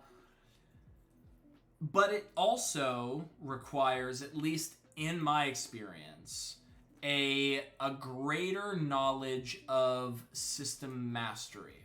When you're playing a game with friends and you're playing either Theater of the Mind or you're playing on a grid, there's sort of an important distinction between okay, here we go. We're gonna I knew this was coming. We're gonna get into it. The rules are more like guidelines, I think is how the quote goes. There are tomes and tomes of D&D books that all have rules written in them, and it is important to learn them, and it is important to know how they work, because the game is a system, and the system is designed to work like a machine. That being said, there are players and DMs who run with different interpretations of the rules and different importance on certain types of rules. Very famously, there's kind of like two words or terms that get thrown around in the D&D community a lot, which is RAI, rules as intended, versus RAW, rules as worded. And what this essentially means is, like, if I'm a DM and I'm rules as worded, and I think like a very famous example, this is an example that I'm pulling from my life. As a DM, I will say this. I am mostly rules as intended. Like, I like to pay attention to the raw as much as I can, because once again, I do think that how the rules are designed are important, but I do think that certain bits of it are very noodly and superfluous for no reason, and they cause more pain than they do alleviate gripes. So like, for example, I would dare anyone right now, I would dare you to go into the player's handbook, and I want you to look up the rules for how to calculate long jumps and high jumps using like your athletics modifier. It is like 2 or 3 paragraphs calculating like distance based on how like tall you are. There's like a whole section on like if you have a running start. That is a lot to expect anyone to remember or pay attention to in the moment. Whereas like there are people, rules as worded, who that is law. That is how that is written, is how that works.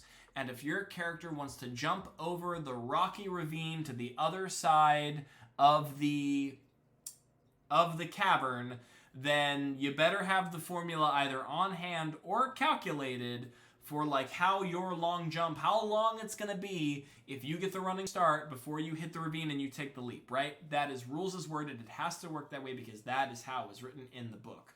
Rules as intended is more like, okay, I'm reading the rules. I see what this is trying to say. I see what this rule is trying to sell. The fiction, the narrative that the rule wants to happen in the game. Is how it is written honoring that narrative? Yes or no?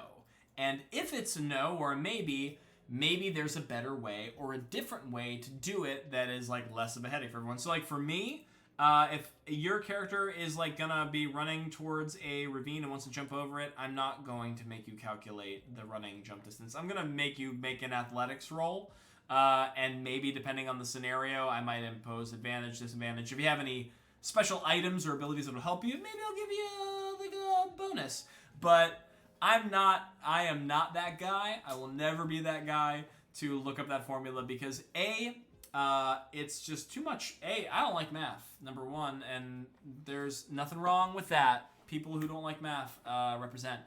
But also, it can really slow down and grind games to a halt, and that's like a thing as a dungeon master, which is really important, is keeping pace with your games. The moment you pull out a book and you start flipping through pages, people check out, they look at their phones, and suddenly, they're not in the fantasy anymore, they're leaving your world, and it can be hard to rope people back in. And there's nothing wrong with that per se. There are moments, I think, where yeah, math sucks, thank you. There are moments where looking a rule up on the fly, looking a rule up in the moment is incredibly important. Like, say for example, it's a very high consequence, high stakes moment. If we don't get this rule right, this character can live or die, and people get very attached to their characters, then yes, by all means, kind of take a pause on the game, break open the books, and take a look at how that is worded specifically, because if it makes or breaks the character, the knight, it deserves to be given a lot of weight and given a lot of attention.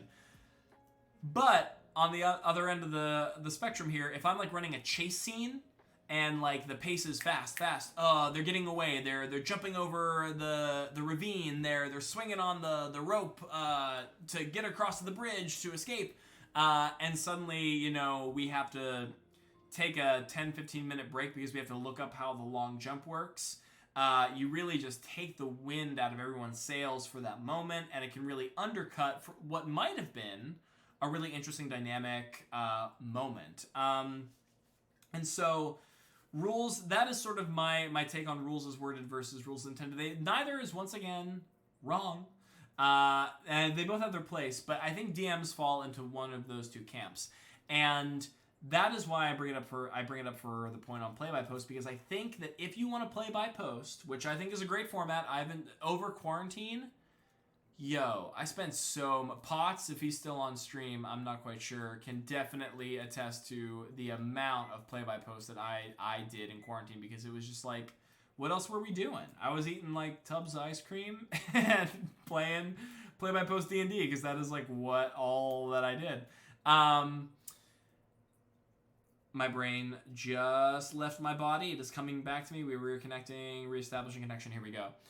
Play-by-post requires that even if your DM is not like a super rules as worded DM, even if they skew a bit on the rules as intended side, you better have a pretty good knowledge of the rules as they are worded, as they are written, or at least be willing to abide by those parameters a bit more strictly, because when it comes to play-by-post, you know, the only way that you're interacting with each other is like typing word by word, like it's a word processor. And so I think that lends itself to sort of have a shared language, a shared understanding of how the game runs and operates.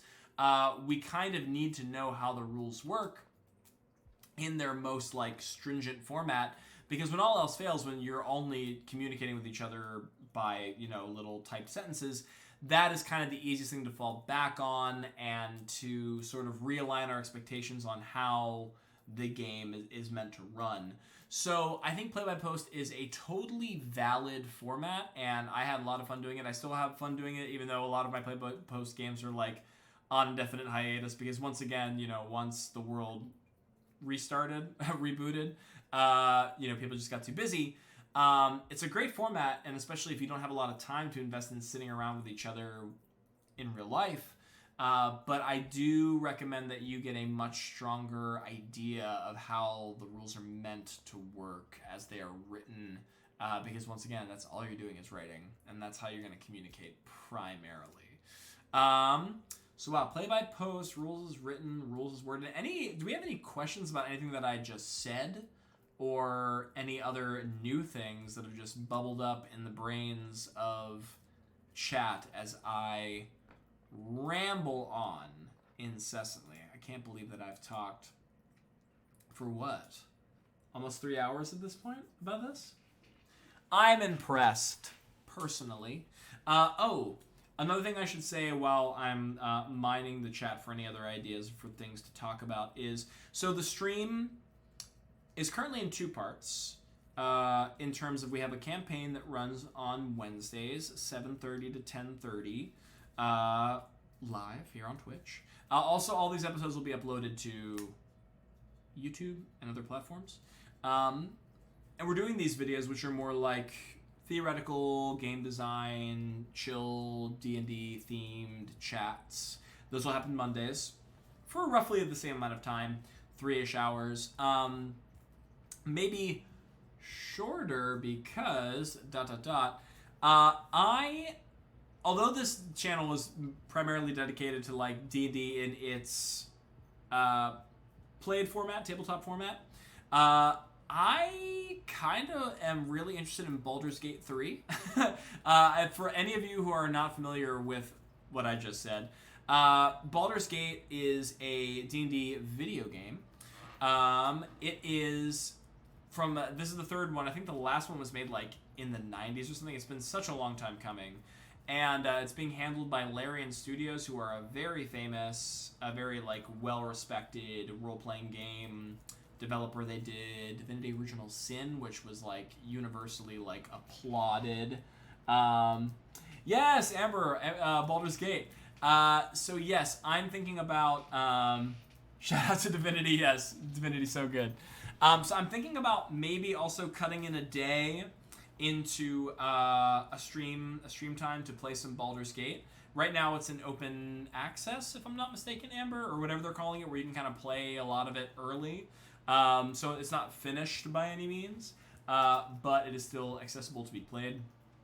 What's cool about this iteration of Baldur's Gate 3 is, as far as I'm aware, yes, early access, they are trying to do as a, what's the word I want to use? I don't want to say real, that doesn't make any sense. A genuine, have a good night, Mochi. A genuine, authentic transposing of the actual 5th edition D&D rules into a digital format. So it will play very, very, very, very similarly, I imagine, and maybe Amber can attest, playing both the tabletop and the digital format. It'll play very much like if you were playing with your friends, but just in this video game space. And I hear very good things. So I would very much be interested in slotting that into some of the level 1 nights. So keep an eye out for that as well. Have a good night. Okay, you know what? It's 10:30. I have talked at length about a number of things, some of which made sense together, and some of which I just sort of went off on. So I think with that, unless there are any major questions, concerns, or like things to talk about that people have, I might close it here for the night. Do we have any? I have another lozenge. Never mind. I'm just gonna drop the lozenge on the ground. I didn't want it anyway. Wasn't for me. I played it for like 3 hours, made a dumb decision, killed my... Wow, okay. Yeah, so just like in real D&D, you can get your party into completely uncompromising deadly situations. Good to know. Oh, also, I should say this too, because this is both good D&D advice and good stream advice for me right now with my players and friends. Have conversations with your players about what you want to have, what they want to happen for upcoming sessions. You know, like, for example, if you end a session on like a cliffhanger, the party doesn't know which direction they're gonna go, check in with them like at the end of the session, or even like through the week, and be like, hey, like, where do you think, what are you guys feeling in terms of like where we're heading, where the story's going, what path, what route you're going to take. Because as much as every DM, or I should say most DMs, might love improving to a degree, no DM loves showing up to a session completely unprepared and having to improv the entirety of it. It is not fun. I mean, maybe some people do. I find it incredibly nerve-wracking as a person who wants to be a little bit more prepared moment to moment. It gives you that opportunity to honor the intentions of the party members and like the story they want to tell, while still having something prepared for next session. You know what I mean? Like, if you end on a cliffhanger and there's a fork in the road and they can go left or right, and you know, if you don't show up the next session at the fork in the road with nothing planned on either side. Check in with the party, say, these are your options on road right, this is your option on road left, where are you guys skewing, and take a pulse, take a feel of the pulse, so you have something prepared for them moving forward. I want to say the same thing with the stream. Obviously this first foray into this was sort of very improv-y, stream of consciousness, going off the top of my head with whatever I want to talk about, but if there is like a particular topic that the stream is like incredibly interested in hearing more about, if that can be seeded early, like at the end of the stream, or if you want to contact me at our Instagram, which is at level 1 adventuring, which I think is tagged on the stream overlay. all the places are tagged on the stream overlay: Facebook, Instagram, Twitter, all the fun things. Yeah, if there's like certain topics you want to hear more about, that'll give me the opportunity to like actually prepare more of like a, maybe like even a presentation, if you will. I'll have props. I'll have visual aids, which can help sort of steer the conversation and have more fleshed out conversations about specific bits of advice or curiosities. But with that, I think the stream is satisfied. I'm not seeing any new questions come in. I've talked for 3 hours. So I think we're going to end it there. Thank y'all so much for showing up tonight. I keep looking at the wrong camera. We had, I think, a top like 10 viewers tonight, which is great. Far better than I expected to have at the top of the stream. And we had like, what, 24 for the actual adventure. So far, I'm really just so pleased with all the turnout that we've seen from the stream. And I can't wait for more of it. Like I said, if y'all have any good ideas for things you want to hear about or help, I am serious when I say, like, if you have like a cool monster that you want for your campaign, or like a cool trap, or like a cool scene, or even like a dungeon, even if you want to like learn how to like design a cool dungeon, or like you have one like an idea plan but you're not sure like how to go about it yet, like, I will help you. I will dedicate an entire stream to helping you plan a goddamn dungeon, because it's fun for me, and it would just be cool to share some knowledge with you and help you get your games off the ground, especially if like you're like, oh, I want to run D&D but I don't have a cool dungeon. Well, bring an idea for one and we'll go from there. But yeah, that's what I want these sessions to be, helping y'all not only be more informed about the game in general, but feeling more confident to run and play. I should also say, we can talk about characters too. I love to design characters. Sometimes when no one's asked me to, when there's no game for me to play, I will say, it'd be a really cool character. A half-orc paladin who believes he can redeem all monsters. He's going to be friends with all the monsters. I'll make that character. I have made that character. And for no game in particular, I just thought it would be fun to do. So if you have like an idea for a character that you want to bring to life and maybe want some design help, I can help you with that as well. But I think I've already led into a possible ending of the stream like 3 times. So I think I will fully commit. Even though we just picked up a 6th viewer. Hello, 6th viewer. Please watch back the stream, because I think no one else has any more questions. Thank you so much. I am Wolfe Scott of Level 1 Adventuring. Please check us out on all of the socials. Have something fun to talk about for next session. DM me about it. In the meantime, I'll have something really fun and cool prepared for you. And until then, please stop by Wednesday, where Amber, as Nadara Valir, and the rest of the heroes of the Level 1 Adventuring campaign continue their journey across Mira, across the golden hills of Sun Steppe, on their caravan ride to the city of Danareth, and what fraught perils and dangers await them there. I am going to run this beautiful outro and bid you all... I can't wait to, Ember, bid you all a good night. Thank you once again to Lofi Hip Hop Girl for making all of their tracks free for streamers. I'm going to make sure to credit them so I don't get pinged. But it gave us some nice backtrack for tonight to listen to while we all talk D&D. Yeah, enjoy.